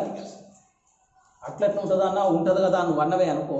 గత పేరీలో రాసుకొని వస్తారు అందరూ. అయితే పేరీలో అందరూ రాసుకొని వచ్చి ఒక 2 గంటలు నేను కూర్చోండి, తర్వాత ముఖం మొత్తం జిడ్డు కారుతూ ఉంటుంది కదా. మరి అప్పుడు బాగా ఫ్రెష్గా ఉన్న ఇప్పుడు ఎందుకు పోయిందని అంటే పోయింది. అదేంటంటే క్షయమే అని చెప్తాను. కొద్దిసేపే ఉంటుంది, తర్వాత రాగానే మళ్ళీ అదంతా కూడా వెళ్ళిపోవటం. అసలు అలంకరించుకునే అలంకరణలో క్షయ అలంకరణ ఒకటి ఉంది, కానీ ఎప్పటికీ చెరిగిపోయిన అలంకరణ ఒకటి ఉందట. దాన్ని అక్షయ అలంకరణ అన్నాడు ప్రభు. దాని ఏమనంటే అది ప్రభు దృష్టికి మిగుల విలువగలది. ఇది విలువగలది అంటే అదేందన్నట్టు మరిగా అదంత పెద్ద విలువైనది కాదు. అది క్షయమయ్యేది, విలువలేనిది ప్రభు అనేది. ఇది క్షయమైనది కాదు, అక్షయమైనది. ఇది దేవుని దృష్టికి మిగుల విలువగలది. ఈ అలంకరణలో ఏముంటుందంటే ఖర్చు లేదట. సాధువైనట్టియును మృదువైనట్టియునైను గుణమను అక్షయ అలంకరణం. నీలో ఎంత సాత్వికం ఉంటుందో అది దేవుని దృష్టికి అలంకారం లాగా కనబడుతుంది.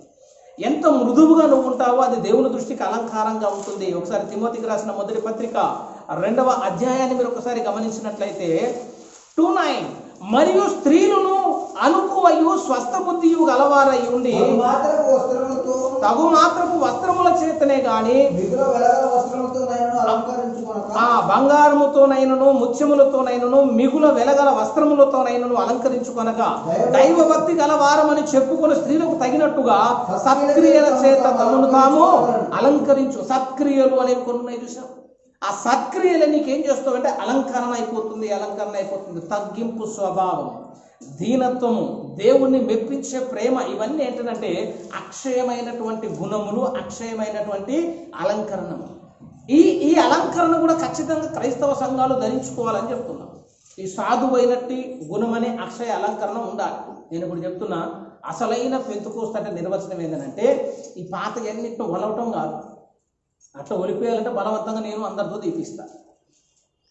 బయటవి తీసినంత మాత్రాన ప్రయోజనం కాదు. పెంతుకోస్తు అనుభవం అంటే ఏంటంటే బయట ఉన్నటువంటి ఆడంబరమైనటువంటి వాటన్నిటిని తీసేసి లోపల అక్షయ అలంకారాన్ని ధరించుకున్న వాడే నిజమైనటువంటి పెంతుకోస్తు అనుభవంలో ఉన్నవాడు. అందరూ ఒలిసి కూర్చున్నారు, మరి తగ్గిపోయేది బిడ్డ అంటే లేదు.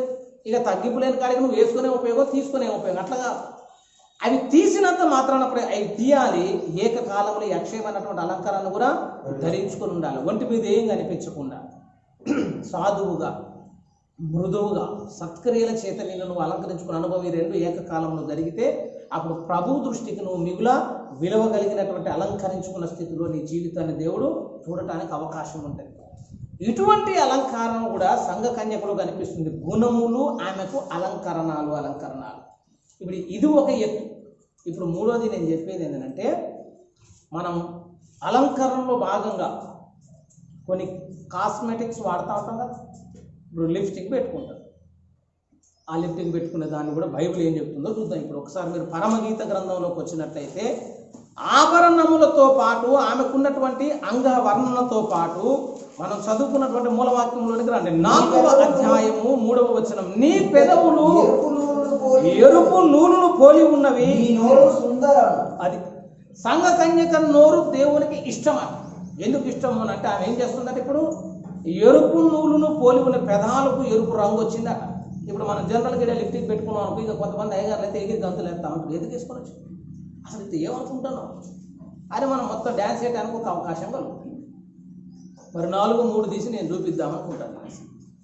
ఆమె పెదవులు ఎరుపు నూలును పోలి ఉన్నవి అని ఉన్నదనుకో, అంటే అర్థం ఏంటంటే ఆమె కూడా ఏదో కొత్తగా అయితే ఒకటి పూసుకొని వచ్చిందట, రాసుకొని వచ్చిందట. అప్పుడు ఆమె నోరు ఏమైపోయిందట?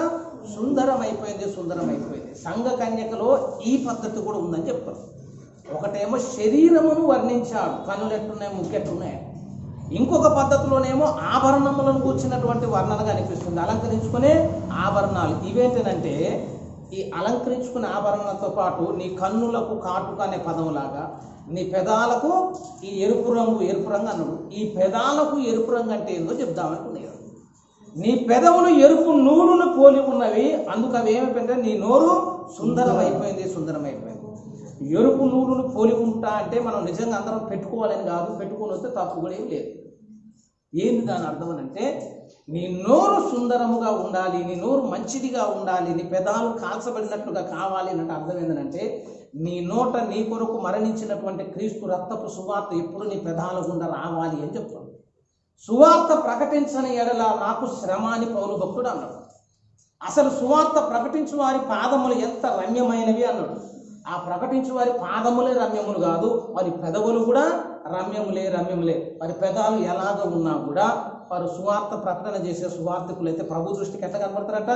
నీ పెదవులు ఎరుపు నూలును పోలి ఉంది, ఎందుకంటే అవి క్రీస్తు రక్తమును కూర్చిన సాక్ష్యం లాగా కనిపిస్తున్నాయి కాబట్టి. నీ నోట సువార్త ఉంది కాబట్టి నీ నోరు దేవునికి ఎట్లుంటుందట? ఇప్పుడు మధురము. కొంతమంది పుట్టంగానే చూస్తారు అనమాట, పెదాలు ఎట్లున్నాయి, నోరు ఎట్లుంది, కన్ను ఎట్లున్నాయి. ఆ నోరు పెద్దగా ఉందనుకో ఏం చేస్తారు? ఇంత పెద్ద నోరు ఉంది అంటే మా అమ్మాయి కన్నా అనుకుంటాం మనం. నేను చెప్తున్నది నీకు నచ్చకపోవచ్చు. కొంతమంది నోరు పెద్దగా ఉండొచ్చు, కొంతమంది ముక్కు పెద్దగా ఉండొచ్చు, కొంతమంది కన్నులు చిన్నగా ఉండొచ్చు. మనం పుట్టిన తర్వాత చూసుకొని బాగా మర్యాద పడతా అంటారు, కొంచెం మంచిగా ఉంటే బాగుండేది, కొంచెం ముక్కు కనుక మంచిగా వచ్చేది ఉంటే బాగుండేది అని మనం. అవన్నీ మన చేతిలో పండుగ. నచ్చలేదు అని మనం ఒక ముద్ర వేసుకొని బతుకాలం అంతా అట్నే ఉంటాం. నేను చెప్తున్నా యేసయ్య కూడా చాలామంది నచ్చట్లేదని చెప్తున్నా. ఎవరు నచ్చట్లేదు అంటే, సువార్త చెప్పని పెదాలు ఎవరికైతే ఉంటే వాళ్ళ పెదాలు యేసయ్యకి నచ్చట్లే. మరి మస్తుంది కదా నాకేమైందని నువ్వు అంటావు. అరే బాబు ఇట్లుంటే నాకు నచ్చదు, ఇట్లుంటే కదా రేపు పరలోకం పోయినాక పండు కారు నలుపుకున్న వాళ్ళు కొంతమంది ఉంటారు. నైజీరియా బ్యాచ్ తెలుసు, నైజీరియా, వెస్టిండీస్ వాళ్ళందరినీ చూస్తుంటే ఐగారులా కూడా అనిపారు. మనకి పెద్ద పెద్ద గుండాలాగా కనబడతా అంటారు. అసలు మొత్తం గుండె వేసుకొని నల్ల గుండి మైక్ పట్టుకుని అరుస్తా అంటే అసలు ఆ నుండి మనం ఉండలేము. తెలుసు నామూలు అన్నదంటే ఉరుకు ఒకటి ఉరుకులు కాదు. అది ఇట్లా మాట్లాడతాను ఎవరు రైతని. నేను అప్పుడప్పుడు నైజీరియా ప్రాఫిట్స్ చూస్తూ ఉంటాను.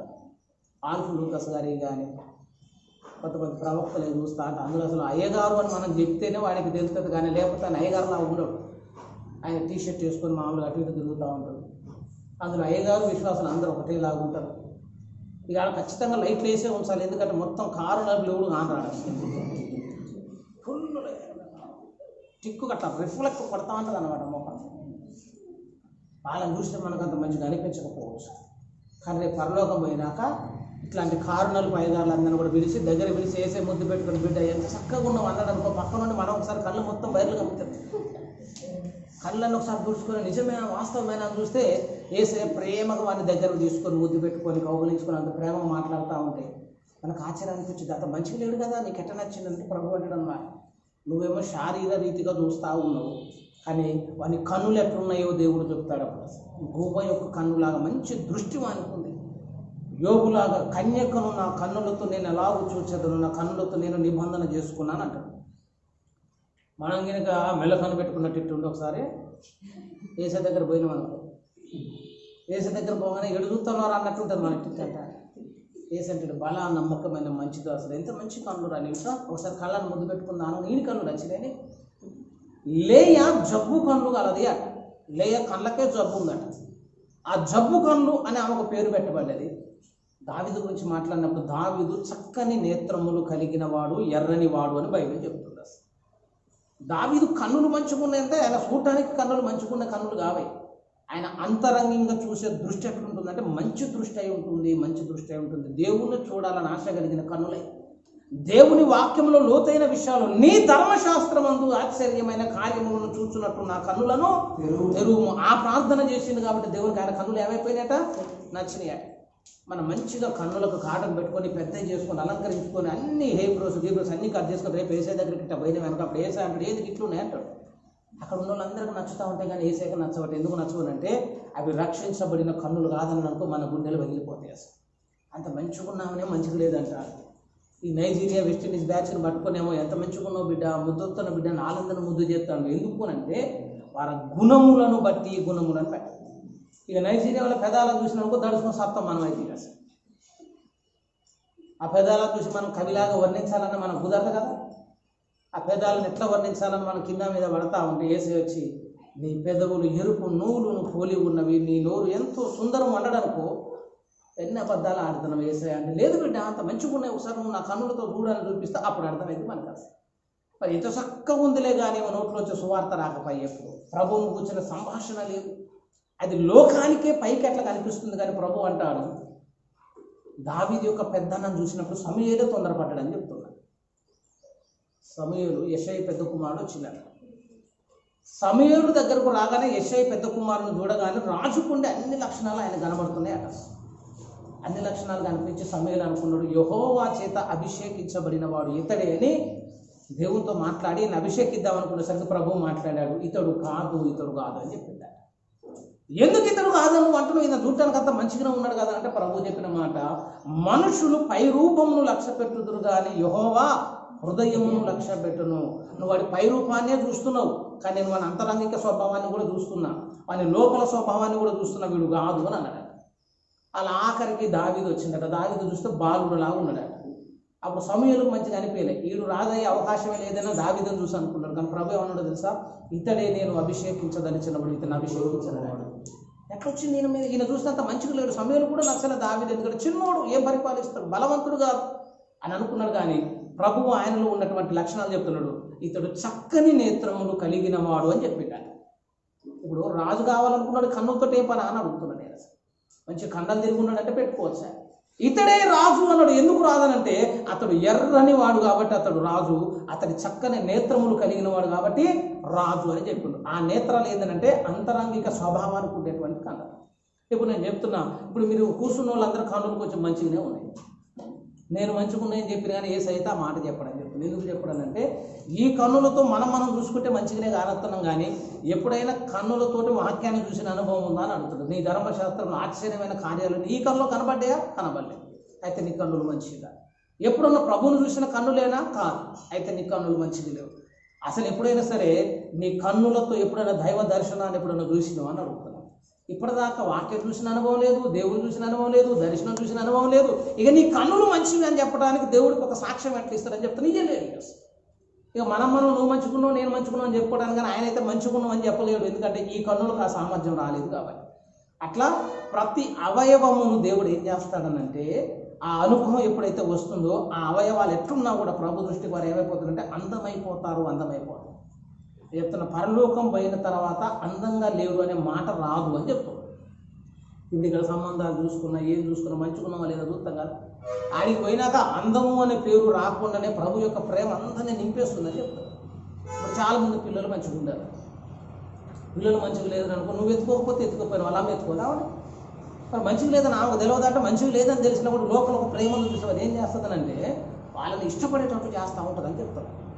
అయితే సామెత కాకి పిల్ల కాకి ముద్దు అని, ఇది కాకైన పాపానికి పుట్టిన కాకి కూడా ఏం చేస్తే ఇష్టపడుతున్నారు, దానికి కూడా నచ్చింది. అట్లనే యేసయ్యే అసలు అందరినీ ప్రేమించే తల్లి కాబట్టి ఆయన దగ్గరకు పోయినాక ఇప్పుడు నైజీరియా బ్యాచ్ అయినా నువ్వైనా నేనేమైపోతాం, అరే నేను రక్తం ఇచ్చి కొనరా నిన్ను అని చెప్పి వాడిని కూడా ఎత్తుకుంటాం. ఆ మనస్సు పరలోకం అయిన తర్వాత ప్రతి వ్యక్తికి వస్తుంది కాబట్టి అక్కడ అందము ప్రస్తావన రాదు అని చెప్తుంది. ఈ లోకపు అందపు ప్రస్తావన రాదు కానీ గుణములను బట్టి అక్కడ అందగాలు ఉంటారని చెప్తుంది. ఆడికి పోయినాక గుణాలు చక్కగా లేవనుకో ఆయనకి పెద్దగా విలువ ఇయ్యరు. అక్కడ ఉన్న వాళ్ళందరూ కూడా దేవదూతలు కానీ పరిసర ప్రాంతాలు ఉన్న భక్తులు కానీ చూస్తే ఇప్పుడు పెద్ద అంత అందంగా కనబడట్లేదు కదా అంటే, లేదు మంచిగానే ఉన్నా కదా అని అన్నాం అనుకో, మరి నీ కన్నులు ఎందుకు అట్లున్నాయి జబ్బు కన్నులాగా అంటే, ఎందుకు ఈ కన్నులు జబ్బులా కనబడుతానంటే నీ దృష్టి సరిగా లేదు, దృష్టి సరిగా లేదు. ఆ పద్ధతి కూడా సంఘ కన్యకలు ఉందని చెప్తున్నాము. పెదాలకు ఎరుపు నూలు రంగు ఎట్లా వచ్చిందనంటే క్రీస్తును కూర్చిన సువార్త ప్రకటిస్తున్నందుకు వచ్చింది. సువార్త ఆమె నోట ఉంది కాబట్టి ఆమె నోరు ఎట్లయిపోయిందట, నీ నోరు సుందరము సుందరము. నేను చెప్తున్నాను ఒక తెలుగు సామెత, నోరు మంచిదైతే ఊరు మంచిదైతే అంటే అర్థం ఏంటంటే చక్కగా మాట్లాడాలని అర్థం. అట్టనే పరలోకంలో కూడా నీ నోరు మంచిదైతే పరలోకమే నీకు మంచిదైతే అని చెప్తాను. ఆడికి పోయిన తర్వాత కూడా ఎరుపు నువ్వు లేకుండా, పెదాల సువార్త లేకుండా, అసలు పెదాలకు లిఫ్ట్కే లేకుండా ఆడిదాకా వచ్చిన తర్వాత నీ నోరు చక్కగా లేదనుకో, అప్పుడు పరలోకం మొత్తం నీకు ఏమిటంటే తిరుగుబాటు లాగానే కనబడుతుంది. అసలు నీ నోరు మంచిదైతే ఊరేమో ఇక్కడ మంచిదైతే, పరలోక సామెత ఎందుకు, నోరు మంచిదైతే పరలోకమే మంచిదవుతుంది అసలు. మరి ఇప్పటికైనా కనీసం మీ పెదాలకు ఏమన్నా నూరు ఎరుపు నూరు రంగు ఉందా అని అడుగుతున్నా నేను. చెప్తున్నావు ఎవరికన్నా సువార్త అంటే చెప్పాం సార్ మేము. ఏమో నువ్వు ఏమన్నా నైజీరియాలో ఉన్నావా, కమ్యూనిస్ట్ కంట్రీలో, ఎందుకు సువార్త చెప్పుకోవాలంటే ఏమో చెప్పే అవకాశం రాలేదా? అంతమంది అన్యజనులు కనబడతారు, మన చుట్టాలు ఎంతోమంది పడిపోయిన వాళ్ళు కనబడతారు. సువార్త ప్రకటన చేయమంటే మాత్రం సిగ్గట. నేను చెప్తున్నాను అట్లా అనుకున్న దినాలు నువ్వు ఎట్లా కనబడతావు, ఏసైకి నీ నోరు మంచిది కాదు, నువ్వు కూడా మంచిది అని కాదు. సంఘ కన్యకలో ఆ లక్షణం ఉంది. క్రీస్తు సువార్త ప్రకటన చేసే పెదాలు కలిగినటువంటి స్త్రీ పెదాలను దేవుడు సుందరమైనటువంటి నోరు అని దేవుడు సాక్ష్యం ఇవ్వగలుగుతాడు. అటువంటి ఉన్నతమైన స్థితిలోనికి దేవుడు నిన్ను నడిపించడానికి ఇష్టపడుతుంది. రావద్దు మరి. ఆ ఎరుపు నూలుతో పాటు ప్రభు అన్నటువంటి మాట చూడండి. ఆ కింద మాట ఒకటి ఉంది, అది చెప్దామని ఆశపడ్డా సార్. నీ ముసుగు గుండా నీ కణతలు విచ్చిన దాడిమ ఫలము వలె అగపడుచున్నవి అగపడుచున్నవి. నాకు నిజంగా చెప్పండి, ఇప్పుడు నిజంగా కణతలు అంటే ఎట్లా, కణతలు అంటే ఏంటంటే దీన్ని కణత అంటాం, అర్థమైందా? ఇప్పుడు నేను చెయ్యి ఆడబెట్టుంటే దీన్ని కణత అంటాం. ఈ కణత గినక నిజంగా దానిమ్మ ఫలం లాగా, దానిమ్మ ఫలం ఇచ్చిన దానిమ్మ ఫలం అంటే పండి బాగా పండినటువంటి దానిమ్మ కాయని ఇట్లా ఒకసారి ఓపెన్ చేయండి. కొంచెం మనం అమ్మేటప్పుడు బాగా ఎగ్జిబిషన్ కోసం పెడతారు. అది బాగా కానీ వీడియో 4 సార్లు కోసి దాన్ని ఇట్లా మొత్తం పెట్టి, సార్ మొత్తం పండిపోయింది పగిలిపోయింది అని చెప్తారు. అవి విచ్చి బాగా పండినటువంటి ఫలంలాగా దాడిమ్మ ఫలం కనబడుతుంది. చూస్తే దాన్ని అప్పుడు కొనాలనిపిస్తుంది, తినాలనిపిస్తుంది. నీ కణత అట్లా కనిపించింది అనుకో, నిజంగా నువ్వు అందంగా ఉంటావా అంటే అసలు ఒక పెద్ద దెబ్బ పడి ఇక్కడ 4 కుట్లు పడి మొత్తం ఇట్లా ఓపెనే ఉందనుకో, మనం ఆ దరిదాపులు కూడా పోయింది. ఏసయ్య ఏమంటున్నానంటే నీ ముసుగు గుండా నీ కణతలు ఎట్టున్నట్టు ఓపెన్ అయినట్టున్నాయి.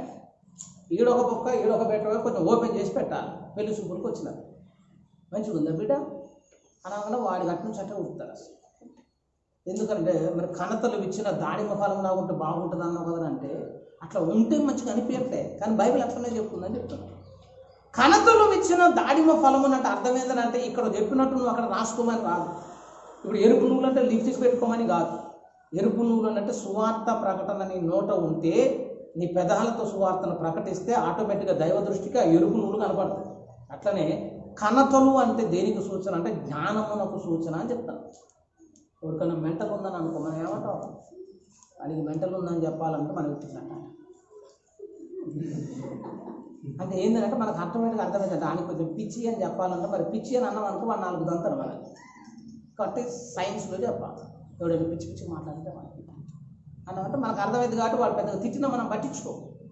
మరి తిప్పాలనుకున్నప్పుడు ఈడెందుకు తిప్పుతాను, ఇక్కడ తిప్పుకోరాదు, మరి అటు నెత్తి మీద తిప్పుకోరాదు, ఇట్లా ఏడైనా తిప్పుతాను, వీడిని ఎందుకు తిప్పుతాను అన్నాడు. ఆయన ఎందుకు తిప్పుతాను అంటే ఘనత జ్ఞానానికి సూచన అని చెప్తున్నాడు. మనం తెలియక ఇన్ని తెలుసుకున్నాం కానీ మనకేం తెలుసో మనకు తెలియదు అని చెప్తాను. ఇప్పుడు ఇట్లంటే పిచ్చని ఎవరికి తెలియదు, అందరికీ తెలుసు మనకి. మరి కణత దగ్గర ఎందుకు తిప్పుతాను అనేది తెలియదు. కణత అంటే అర్థం ఏంటంటే జ్ఞానము జ్ఞానము అని అర్థం అన్నమాట. ఇప్పుడు సంఘ కన్యక యొక్క కణతలు ఎట్లున్నాయంటే విచ్చిన దాడిమ ఫలం లాగున్నాయి. అంటే సంఘము అంటే ఎట్లుండాలంటే జ్ఞానము చేత నింపబడిన స్థితి ఉండాలి.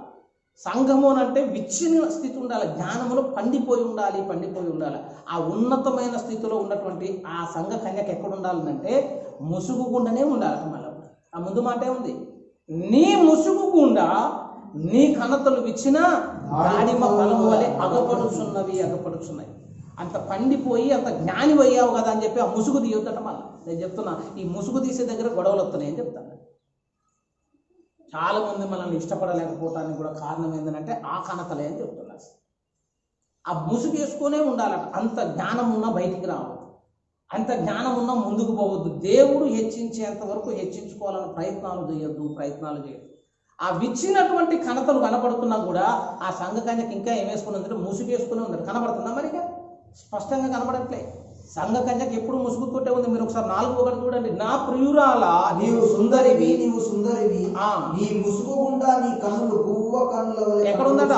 ముసుగు గుండనే, ముసుగు గుండనే. ఆమె కన్నులు చూడాలన్నా ముసుగులో నుంచి చూడాలి, కనబడదు. అట్టనే ఆమె కణతలు చూడాలన్నా కూడా నీ ముసుగు గుండా నీ కణతలు విచ్చిన దానిమ్మ ఫలం. నేను చెప్తున్నా, అవి విచ్చినా కూడా జ్ఞానంలో సంపూర్ణమైన తర్వాత కూడా ఆ సంఘ కన్య తల మీద ఇంకా ఏం కనిపిస్తుందనంటే ఆ ముసుగే కనిపిస్తుంది, ముసుగే కనిపిస్తుంది.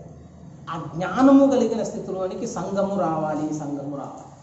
అంత ఉన్నతమైన జ్ఞానము చేసేటట్లుగా నీ భక్తి కట్టుకోవాలి, నీ భక్తి కట్టుకోవాలా. అంత జ్ఞానం ఇచ్చిన తర్వాత కూడా ఏం చేయొద్దునంటే దేవుడు ఆ ముసుగు తీసేంత వరకు నీవు ఆ ముసుగుని తీయొద్దు. నేను చెప్తున్నా, అసలు బుర్కా పద్ధతి మంచిది. అసలు వాళ్ళు ముసుగేసుకునే ఉంటారు. మనోళ్ళు అందరు తీసి చూస్తూ ఉన్నారు. ఇప్పుడు ఏసయ్య తీసేంత వరకు ఏం చేయొద్దని చెప్పినా ముసుగు చేయొద్దని చెప్పిన. పెళ్ళిళ్ళు జరుగుతూ ఉంటాయి, పెళ్ళిళ్ళు జరుగుతూ ఉంటాయి. మా బామ్మర్ది పెళ్ళి మేమే చేసినాం. మా బామ్మర్ది పెళ్ళి జరుగుతుంటే ఇక పక్కనే మైకి పట్టుకొని నేను వాడు అసలు గదిగా దొరుకుతాను.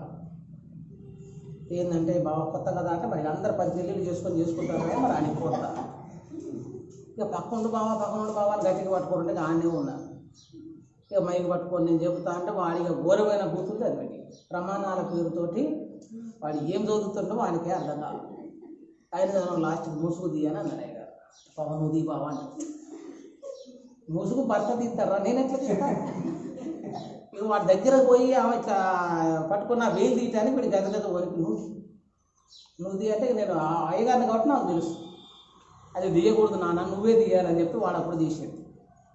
ఒక పెళ్ళిళ్ళు అంటే అయ్యగారిని తీసిండట. తెలవకపోతే తెలవనట్టు ఉన్నారు. ఈయనే మంచిగా నేరుగా పోయి చక్కగా ముసుగు తీసి గో అమ్మాయిని చూపిస్తాను అందరికన్నా అందరూ అవాక్క నోరు తీసి కూర్చుంటా. నువ్వు ఎందుకు తీసినావు? ముసుగు భర్త తీయాలి కదా అంటే ఏమో తీసేసినాం సార్. ఇప్పుడు నీ ముసుగు నా ముసుగు ఎవరు తీయాలంటే ఏసే తీయాలి. ఎందుకంటే అందరికీ భర్త ఆయన కాబట్టి, నువ్వు సృష్టించిన వాడు నీకు భర్త ఉన్నాడు.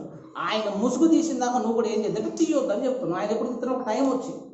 ఆ టైం రాగానే ఆయన ముసుగు తీసేసి నేను అందరికీ కనబరుస్తాడు. అట్లా యేసు చూపెట్టేంత వరకు కూడా నువ్వేం చేయాలంటే ఆ ముసుగులో ఉండటానికి ఇష్టపడాలి. మన వాళ్ళు అందరూ ఏం చేస్తారు, పావు గంట ఒకసారి తీసి చూస్తూ ఉన్నారు. నువ్వు తీసిన ప్రతిసారి ఏసే నేను చూస్తానని చెప్తున్నా. అట్లా తీసి చూసేటువంటి ఎప్పటికీ దేవుడు ప్రపంచానికి చూపించడు. దీపము తీసేపై స్తంభం మీద దేవుడు పెడతాడు. ఎప్పుడు అంటే అది దీపము అనే దేవుడికి నమ్మిక వచ్చినప్పుడు పెడతాడు.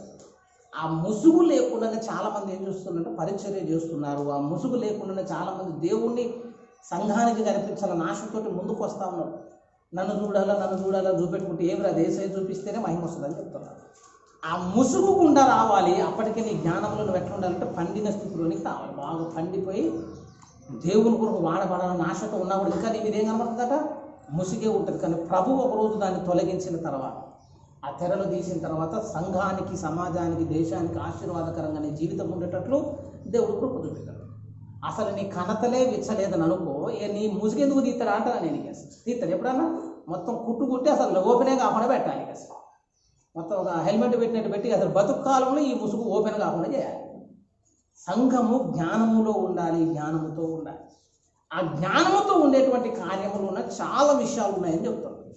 జ్ఞానముతో ఉండాలి నేను చెప్తున్నా. పుట్టిన కొడుకే ఎదుగుతూ ఉన్నాడు కానీ, వయసుకు వస్తూ ఉన్నాడు కానీ, వాళ్ళలో ఎదుగుదల కనపడుతుంది కానీ అంత ఎడ్డోడు లాగానే చేస్తాడే అనుకో, పిచ్చోడు లాగానే చేస్తాను అనుకో, మైండ్ మెచ్యూరిటీ లేకుండా చేస్తాను అనుకో, సొల్లంతా కారుతుంది, జుట్టు అంతా రాలుతుంది, అంత పిచ్చిగా. కొంతమంది ఊరిలో మెంటల్ రిటైర్డ్ ఉంటారు చూసుకుని, పాలాగా కుట్టుకుంటా, దేక్కుంటా, పల్టీలు వేసుకుంటా, చిరిగిన సొక్క ఒక బొత్త ఇక్కడ పెట్టుకుని, ఒక బొత్త ఏడు పెట్టుకొని, అమ్మ బాగున్నావా అని అడిగిన అనుకుని, అమ్మ ఏమున్నావు బిడ్డ అని కౌలించుకొని ముద్దు పెట్టుకుంటావా అని. ఎదిగిన కొడుకున్నప్పుడు, జ్ఞానంతో ఉన్నప్పుడు చూస్తే మనకేమన్నా ఆనందం కలగడానికి అవకాశం. వయసుకే 30 సంవత్సరాలు వచ్చి సొల్లు కారుతా ఉందట. సొల్లు కారుకుంటా బిత్తిరి సత్తిలాగా చేస్తా ఉన్నాను చెప్పండి, మస్తున్నావు బిడ్డ దాన్ని ముద్దు పెట్టుకుంటాడు వాడన్నా. అట్లా చూడంగానే ఈ లోకపు తండ్రికి తల్లికి ఎంతో వేదన కలుగుతుందని చెప్తాను. అయ్యో జ్ఞానము లేదే వీనికి అసలు సరైనటువంటి విధానాలు తెలవట్లేదని మనం బాధపడే పద్ధతులు ఉంటాయి చూసాం. అప్పుడు ఒక జ్ఞానము లేని క్రైస్తవ బిడ్డను చూసినప్పుడు దేవాతి దేవుని హృదయం కూడా ఇక్కడే ఉంటుందని చెప్తాను. కనీసం బైబిల్ పరిజ్ఞానం ఉండదు, బైబిల్ మీద ఒక అవగాహన ఉండదు, దేవుని మీద ఒక ఆలోచన ఉండదు, దేవుని గురించినటువంటి సంభాషణ ఉండదు. ఆత్మీయ విషయాల్లో జ్ఞానము లేక పిచ్చి వాళ్ళగా ఉండేటోళ్ళు చాలామంది దేవుని దృష్టి కనిపించినప్పుడు ఇప్పుడు దేవుడు అనుకుంటాడు అనమాట, వీని కణతలు ఇంకా ఏం కాలేదని, అంటే విచ్చిన దాడిమ ఫలములాగా విశాలము కాలేదు. వీడు కొంచెం జ్ఞానం కలిగిన వాడైతే మంచిది అని దేవుడు ఆశపడతాడు. అట్లా నీ అజ్ఞానమును వాడు దుష్టుడు వాడుకుని ఎన్నోసార్లు నిన్ను పాడు చేస్తాడని చెప్తాను. అది సందేశం. నువ్వు జ్ఞానము కలిగి ఉన్నావని నువ్వు అనుకుంటున్నావు, కానీ ఆ కణతలు విచ్చి ఉండకపోతే, నీ జీవితంలో కణతలు గినికి అట్లా దాడిమ ఫలములాగా రాకపోతే అసలు నీ ఆరాధన అంతా ఏమైపోతుందో తెలుసా? మన ఆరాధన పద్ధతులన్నీ మారిపోతాయి. మీరు ఒకసారి లేఖనాలను గమనించినట్లయితే ఆరాధన అయితే మనం చేస్తూ ఉన్నాం, కానీ ఈ ఆరాధనలో ఎన్నోసార్లు మన ఆరాధన వ్యర్థమైపోతుందని పరిశుద్ధ బైబిల్ గ్రంథం మాట్లాడుతూ ఉంది. ఒకసారి మనం మార్కు రాసిన సువార్తను గమనిద్దాం. మార్కు సువార్త, మన ప్రార్థన వృధా అయిపోయే సందర్భం ఎప్పుడు, మన ప్రార్థన వ్యర్థమైపోయే సందర్భం ఎప్పుడు? నేను చెప్తున్నా, నువ్వు దేవుణ్ణి ఘనపరిచిన నీ ఆరాధన వృధా అయిపోతుందట. 7వ అధ్యాయము 6వ వచనం. దేని గురించి చెప్తున్నా నేను?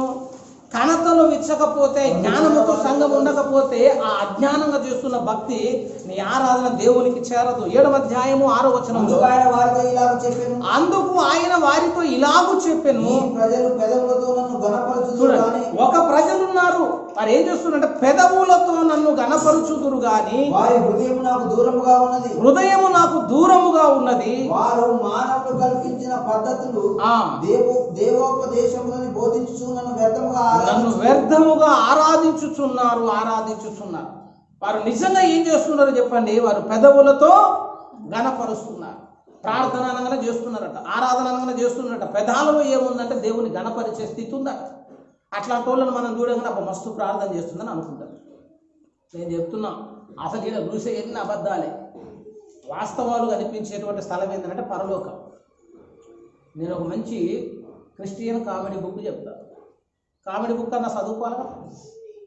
కామెడీ బుక్ అని ఎందుకంటే అందులో కూడా కొన్ని జోకులు ఉంటాయి. మీరు అది చదువుకుంటే మస్తు నవ్వు వస్తుంది. అందులో ఎంత జోక్ ఉందో అంత సీరియస్నెస్ ఉంటుంది అనమాట, మళ్ళీ అంత ఫ్యాక్షన్ ఉంటుంది. ఆ బుక్ పేరు ఏంటంటే నరకములో ఒక రాత్రి. ఆథర్ ఆండ్రూస్ దావాల గారు రాసిన బుక్. నరకములో ఒక రాత్రిలో ఆండ్రూస్ దావాల గారు ఎక్కడికి పోయాడంటే ఒకసారి దేవుని సహాయం తీసుకొని పండుకున్నాడు. ఈయన ఒకసారి పండుకుని ఇంకొక కళ వచ్చిందాడు. ఆ కళలో యేసయ్య దావాల మన ఇద్దరం కలిసి ఒకసారి నరకం చూసొద్దాం అన్నాడట. అనగానే వీళ్ళిద్దరికి బయలుదేరాడు. ఆండ్రూస్ దావాల గారు అట్లా యేసయ్య ఆయన కలిసి ఇద్దరు నరకానికి ఒక పిక్నిక్ లాగా పోయినాడు.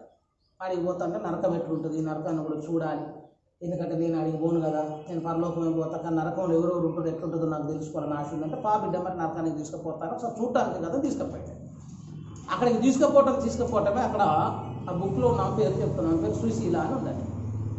మరి సుశీల అనగానే నా పేరు ఎందుకు చెప్పిన అనొద్దు. మరి అందులో ఉన్నది చెప్పిన, అందులో ఉన్న పేరు చెప్తే మరి గొడవ. అందులో సుశీల అని ఉంది. సుశీల అంటే మంచి శీలము గలది, మంచి వ్యక్తిత్వం గలది అని అర్థం. ఆ సుశీల చూడగానే దావాల గారు ఒప్పుకోవట్లేదట. ఎందుకు ఒప్పుకోవట్లేదు అంటే ఆమె మస్తు ప్రార్థన పడాలట. ఈయన అన్నాడట ఏసయ్యతో, సుశీలక్క కనబడంగానే ప్రైజ్ లాడ్ చెప్పి, ఏసయ్య మనం నరకానికి వద్దాం అనుకున్నాం కదా, మనం పరలోకం ఎందుకు తీసుకొని వచ్చినావు అని అడిగింది. అప్పుడు ఏసయ్య చెప్పిండు, లేదు బిడ్డ మనం నరకానికి వచ్చినామని చెప్పినాడు. మరి నరకానికి వస్తే సుశీలక్క ఏడుంది అని అడిగింది. అంటే సుశీలక్క ఇక్కడే ఉంటుందని చెప్పిండట. అప్పుడు దావాల గారు అంటాడు, సుశీలక్క సంగతి నీకు తెలియదు అనుకుంటే ఏసయ్య ఫస్ట్ గుడికి ఆమె ఉంటుంది, ప్రారంభ ప్రార్థన ఆమె చేస్తుంది, తెల్ల వస్త్రాలు ఆమె కట్టుకుంటుంది, మొత్తం బంగారం అంతా తీసేస్తుంది. ఆమె భక్తి మీకు తెలియదు, ఆమె పాటలు పాడుతుంది, వాక్యం చెప్తుంది, ఎన్ని చెప్తా అంటే అక్క అంటుందట, ఆగు తమ్ముడు అంటుందట. ఏ ఊపు అక్క, నీకు నోట్లో నాలుకే లేదు అసలు, నరకంలో చేసినా కూడా ఏం మాట్లాడవా, ఇంత ఘోరం ఉంటుందని నేను ఉన్నాకని చెప్పి మాట్లాడుతుంటా, ఆగు ఆగంటుందట. ఈయనేం అసలు ఆగట్లేదట. ఇక అసలు అక్కకు ఉండబట్టలే కానదట, నా సంగతి నీకు తెలియదు తమ్ముడా, నేను మస్తు పాపరైనా అవన్నీ నిజాలు ఒప్పుకుంటా అంటే ఈయన కళ్ళు బయటకు గమ్మనియాట.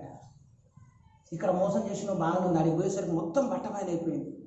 జీవితం ఏందో తెలిసిపోతుంది. ఆండ్రూస్ దావాల గారు ఆశ్చర్యపడ్డట్టు మనం ఫుల్ సార్లు ఆశ్చర్యపడతాం. ఎందుకంటే వీళ్ళందరూ పరలోకం వస్తారని మనం అనుకుంటాం, వాడు కాని రాడా. వీళ్ళు ఖచ్చితంగా నరకానికి పోతారని కొంతమంది అని అనుకుంటాం, వాడు అక్కడ కాని రాడు. వాడిచ్చి మన పక్కన ప్రైజ్ రాడు అన్న అంటే, నువ్వు ఎట్లా వచ్చినావు రా అంటే, వస్తా. ఎట్లా వస్తా అంటే, నేను అప్పుడు ఒప్పుకున్నా కాబట్టి వస్తాను, నా భక్తి గొప్పది కాబట్టి వస్తాను, దేవుడు నన్ను కరుణించింది కాబట్టి వస్తాను. మరి పక్కన కూడా ఉండాలని, నా పక్కన వాడేటంటే వాడు ఆనే ఉండడు అని చెప్పాలి. వాడు అంటే ఎందుకు పోయిందంటే వాడు పైకి ఎట్లా కానొచ్చింది కానీ వాడి జీవితం నీకు తెలియదు అంటే. ఈయన బాగా బాధపడుతున్నాడు దావాల గారు, లేదు అక్క ఇక్కడ ఉండడం నాకు నచ్చట్లేదు అంటే. నీ భక్తికైనా మెచ్చి దేవుడు నేను తీసుకుపోవాలి కానీ నేను ఇక్కడ వేసిందంటే నాకు ఎందుకు బాధ అనిపిస్తుంది అంటే. అప్పుడు అమ్మగారు అన్నదాన్ని, నేనేది ఉండడని నువ్వు ఇంత బాధపడుతున్నావు కదా, కొంచెం ముందుకు పో. మా అయ్యగారు కూడా అక్కడే ఉన్నాడని చెప్పి ఆడే ఉన్నాడంటే మా అయ్యగారు కూడా ఆడే ఉన్నాడు. అయ్యగారు కూడా ఆడే ఉండడానికి ఇక గుండె పగిలిపోయింది. మీరందరూ వీడికి ఎట్లా వస్తారు? వస్తారు. ఎందుకు వస్తారంటే దాంతో వృధా ప్రయాసం అని చెప్తారు. దుష్టుడు ఎంతగా మోసం చేస్తున్నాడనంటే పైకి ఏదో మనం చేస్తున్నాం, ముసుగులో చేస్తున్నాం, కానీ ఆయన పెదాలు దేవుని గణపరుస్తున్నాయట. కానీ వారి హృదయం ఏమైపోయిందట?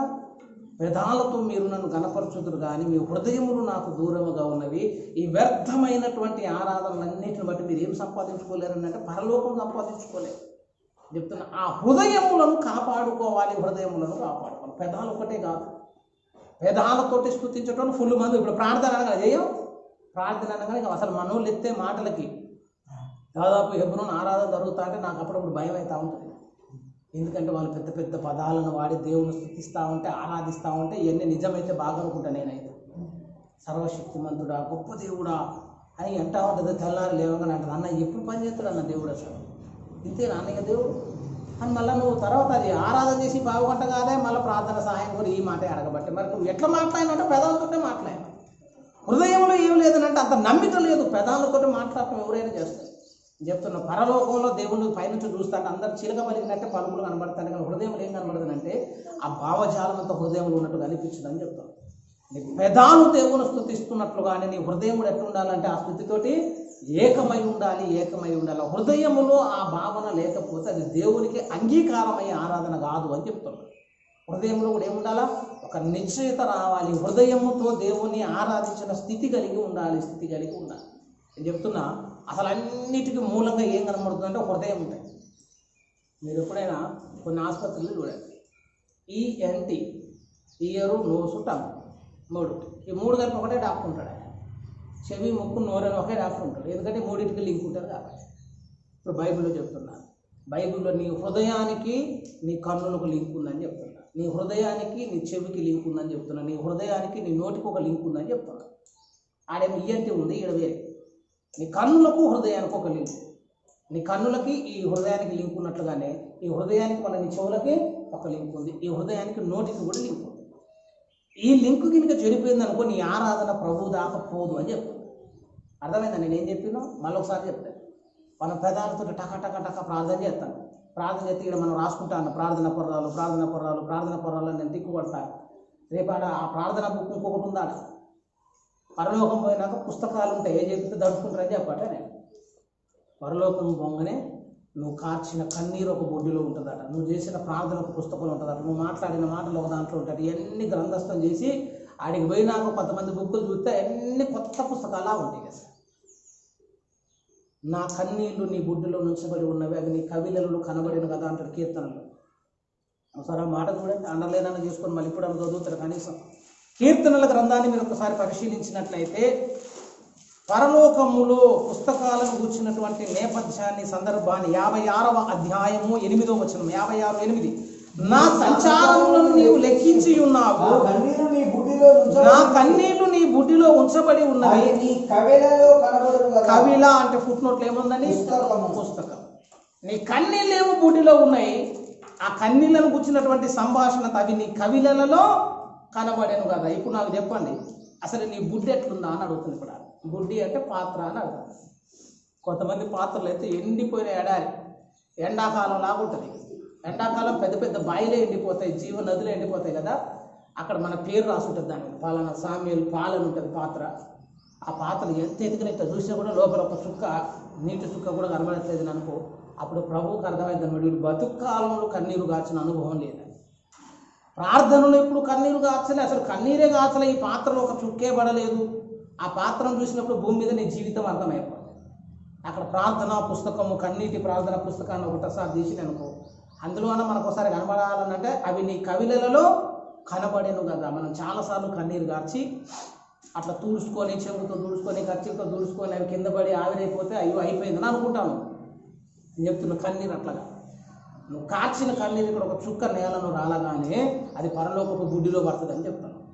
ఆ బుడ్డిలో కన్నీటి చుక్క పడగానే అట్లా ఆ బుడ్డి నిండుతూ ఉన్నప్పుడు ప్రభు దృష్టి వారి పైన పడుతుందని చెప్తుంది. ఎవరి బుడ్డి అయితే నింపబడుతుందో ప్రభు వారి వైపు దృష్టిని కేంద్రీకరిస్తాడు.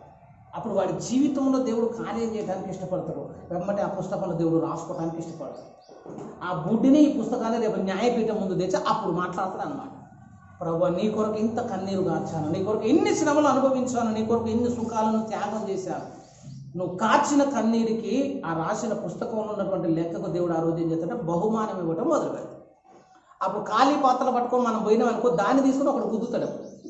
బాగుంటుంది. అప్పటికే ఎవరిదిరా ఈ పాత్ర అని చూడగా నాదేనా నువ్వు ఒక అడుగు ముందుకేసినాను, ఏదిరా మరొక చుక్కన్న కాల్చడం అంటే బాధ లేదు సార్. భూమి మీద ఉన్నప్పుడు ఆశీర్వాదం అనుకున్నావు కదా. అప్పుడు చెప్తున్నా, భూమి మీద సంతోషించిన వాడు పరలోకంలో ఆనందించలేడు అని చెప్తుంది.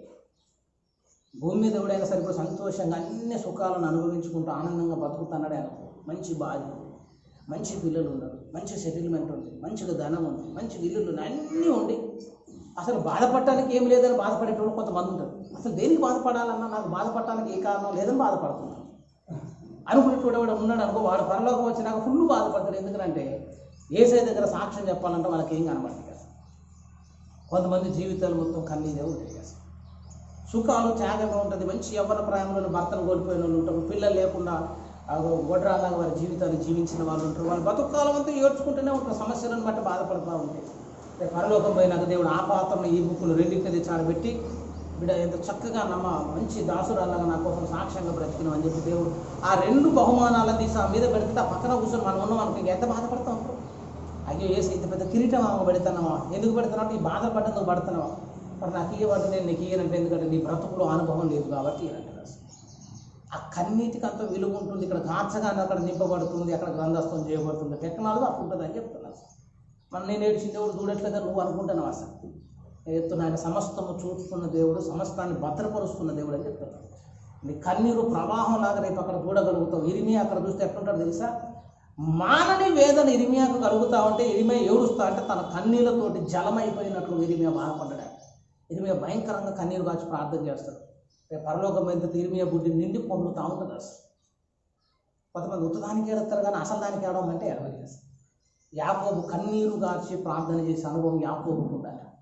అట్లా కన్నీళ్లు విడుచుట నేను చూచితినట్టు హిజ్కియా కన్నీరు గార్చగానే దేవుడు అద్భుతాలను చేసేది. అసలు అంత శక్తివంతమైన వాటిని మనకి ఏం చేస్తారంటే వాడు పనికిరన్నలాగా చూపిస్తారు. అసలు కన్నీరు గారిస్తే ఏముంది, ఏడిస్తే ఏముందని అనుకుంటా కానీ ప్రభువును హృదయంలో పెట్టుకుని ఒకసారి కన్నీరు గార్చి ఒకసారి ఒక పావు గంట చేయి ఎట్టుంటుందంటే మొత్తం బాధ అంతా దిగిపోయినట్టు మొత్తం దిగిపోయి ఆ తర్వాత ఏడవమన్నా ఏడబుద్ధి కాదు. ఏమంటే పోయిందన్న దిగిపోయిందని అనిపించింది. ఇక్కడ కార్చిన వాటిని దేవుడు అక్కడ ఏం చేస్తాడంటే భద్రము చేయటం మొదలు పెడతాడు. భద్రం చేయటం మొదలు పెడతాడు. ఆ హృదయంలో ఆ వేదన రావాలంటే ఎక్కడి నుంచి రావాలంటే అది హృదయములో నుంచి రావాలని చెప్తున్నాడు. ఆ హృదయములో ఈ కార్యములు రావాలి, హృదయము నుంచి ప్రారంభం కావాలి. చాలాసార్లు మనం చేస్తూ ఉంటాం కానీ దుష్టుడు మనతో చేపిస్తూనే ఉంటాడు కానీ దానికి ఏముండదనంటే ఆ ఆరాధన వ్యర్థముగానే పోతుంది.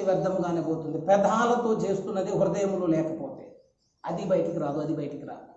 అట్లా జరుగుతున్నటువంటి పద్ధతుల్లో నువ్వు మోసపోయేటువంటి పద్ధతులు కొన్ని పద్ధతులు ఉన్నాయి. మీరు ఒకసారి లేఖనాలనే మనం ఒకసారి గమనించినట్లయితే ఆ లేఖనాలు ఉన్నట్టు మాట హృదయమునకు నోటికి సంబంధం ఉందని చెప్పారు. హృదయానికి నోటికి సంబంధం ఉందని ఎందుకు చెప్పిందంటే రక్షణ పొందేటప్పుడు ప్రభు అన్న మాట మీరు ఒకసారి గమనించండి. మత్తయి సువార్త 12లో మీరు ఒకసారి చూస్తే, మత్తయి రాసిన సువార్త 12లో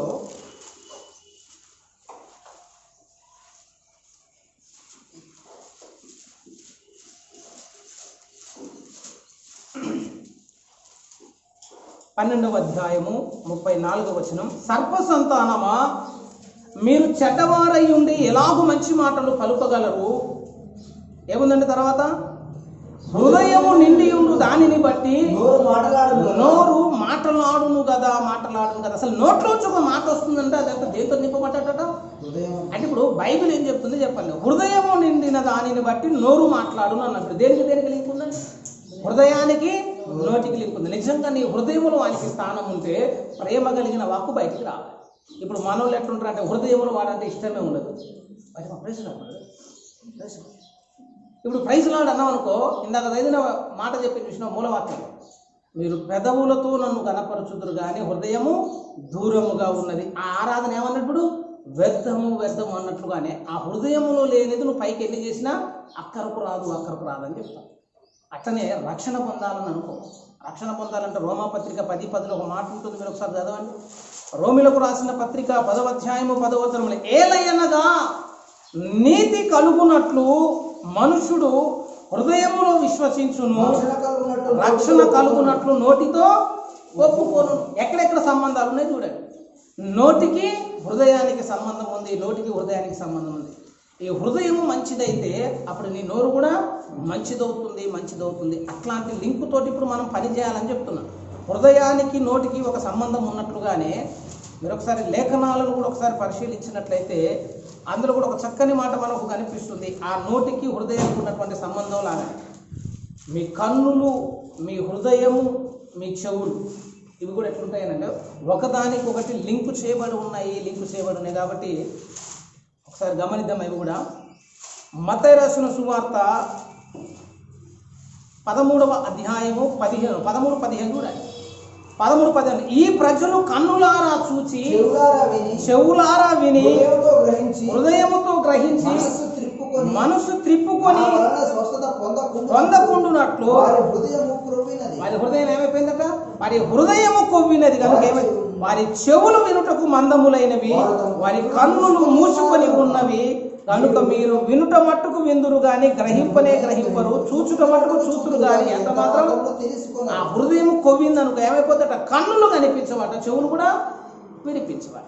నేను ప్రారంభంలో ఏం చెప్పిన, హృదయానికి నోటికి లింక్ ఉంటుందని చెప్పిన. నువ్వు నోటితో ఒప్పుకోవాలి, హృదయం నిండిన దాన్ని బట్టి నోరు మాట్లాడాలి. ఇప్పుడు ఇక్కడికి వస్తే కొవ్విన హృదయం అట, ఆ హృదయం కొవ్వినందుకు ఏమవుతుందట, మీరు వినుట మట్టుకు విందురు కానీ అవి వినపడవట, చూచు మట్టుకు చూతురు కానీ అవి కనిపించవట. అంటే ఇప్పుడు మొత్తం పాత్ర మూల స్థానం ఎక్కడ ఉందంటే హృదయములో ఉంది అని చెప్తున్నారు. ఆ హృదయం చక్కనిదైతే నీ కన్ను మంచిదవుతుంది, ఆ హృదయం మంచిదైతే నీ చెవి మంచిదవుతుంది, ఆ హృదయం మంచిదైతే నీ పెదాలు, నీ నోరు కూడా మంచిదవుతుంది. ఆ హృదయం ఎట్లా మంచిదవుతుందో అని అడుగుతుంది ఇప్పుడు నేను. అదొకటి మంచిగా కావాలంటే ఏం చేయాలి తెలుసా? ఒకసారి మీరు ఆ హృదయం యొక్క స్థితిగతులను గురించి మనం మాట్లాడుకోవాలని అంటే, లేఖనాల్లో హృదయం దగ్గరకు రావాలంటే మీరు మార్కు సువార్తకు రండి ఒకసారి. హృదయము నిండిన దానిని బట్టి నోరు మాట్లాడును.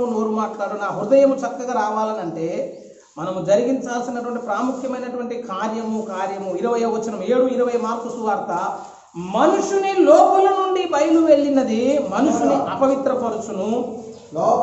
లోపల నుండి అనగా మనుషుల హృదయములో నుండి దురాలోచనలు, జారత్వములు, దొంగతనములు, నరహత్యలు, వ్యభిచారములు, చెడుతనములు, కృత్రిమములు, దేవదూషణ, అహంభావము, అవివేకము వచ్చును. ఈ చెడ్డవన్నీ లోపల నుండి బయలు వెళ్ళి మనుషుని అపవిత్రపరచునని ఆయన చెప్పారు. ఇవన్నీ ఎక్కడ ఉంటాయట? ఇవన్నీ హృదయములో ఉన్నవి. నేను చెప్తున్నా, ఆ హృదయాన్ని అంతటిని వీటితో నింపుకున్నవి అనుకో, నీ కన్నులకు దేవుడుగా అనిపించదు, నీ చెవులకు దైవస్వరం వినిపించదు, నీ నోటితోటి నువ్వు దేవుణ్ణి ఒప్పుకోలేవు. ఆ హృదయములు ఇవి నింపుకొని ఉంటే ఈ 3 అవయవాలు పాడైపోతాయి. జ్ఞానేంద్రియాలు ఈ 3 పాడైపోతాయి. ఇప్పుడు ఏం చేయాలనంటే ఆ హృదయమును శుద్ధి చేసుకోవాలని అంటున్నా. నేను చెప్తాను, హృదయానికి కన్నుకు లింక్ ఉంటుందని చెప్పిన కదా, బాగా నోటుడున్న వచ్చినవే కానీ మనకు తెలియలేదు ఈరోజు. హృదయ శుద్ధి గలవారు ధన్యులు, వారు దేవుణ్ణి. ఇప్పుడు హృదయం మంచిదైతే దేనికి కనబడతాయట? కన్నులకు దేవుడు కనబడతాడు. సంబంధం లేదు. మీ హృదయము కొవ్వినది కనుక మీ కన్నులు కానరా, మీ హృదయము కొవ్వినది కనుక మీ చెవులు వినపడట్లే, మీ హృదయము నిండిన దానిని బట్టి నోరు మాట్లాడు. అంటే ఇప్పుడు ఈ హృదయాన్ని ఒక్కదాన్ని బాగు చేసుకోవాలని చెప్తాం. ఈ హృదయం బాగైపోయిందని అనుకో, అప్పుడు ఈ 3 అవయవాలు కూడా చక్కగా పనిచేస్తాయి. జ్ఞానముతో భక్తి చేస్తుంటే ముందు నీ హృదయాన్ని శుద్ధి చేసుకోవాలి. ఇప్పుడు సైతం కూడా ఏం చేస్తారంటే ఈ హృదయాన్ని ఒక్కదాన్ని శుద్ధి చేసుకోకుండా ఇక నీతో ఫుల్ ప్రార్థన చేపిస్తాడు, పెదాలతో దేవుని గణపరిచేటట్టు చేస్తాడు, బాగా వాక్యం వినేటట్టు చేస్తాడు, బాగా దేవుని గురించి మాట్లాడేటట్టు చేస్తాడు. ఇవన్నీ చేసి పరలోకం ఇక మన పని అయిపోయింది నేను మనం ఆడ కూర్చొని ప్రభు అంటాడు, మీరు ఆరాధన అంతా కూడా వ్యర్థము అని ఒక మాట చెప్తాడు.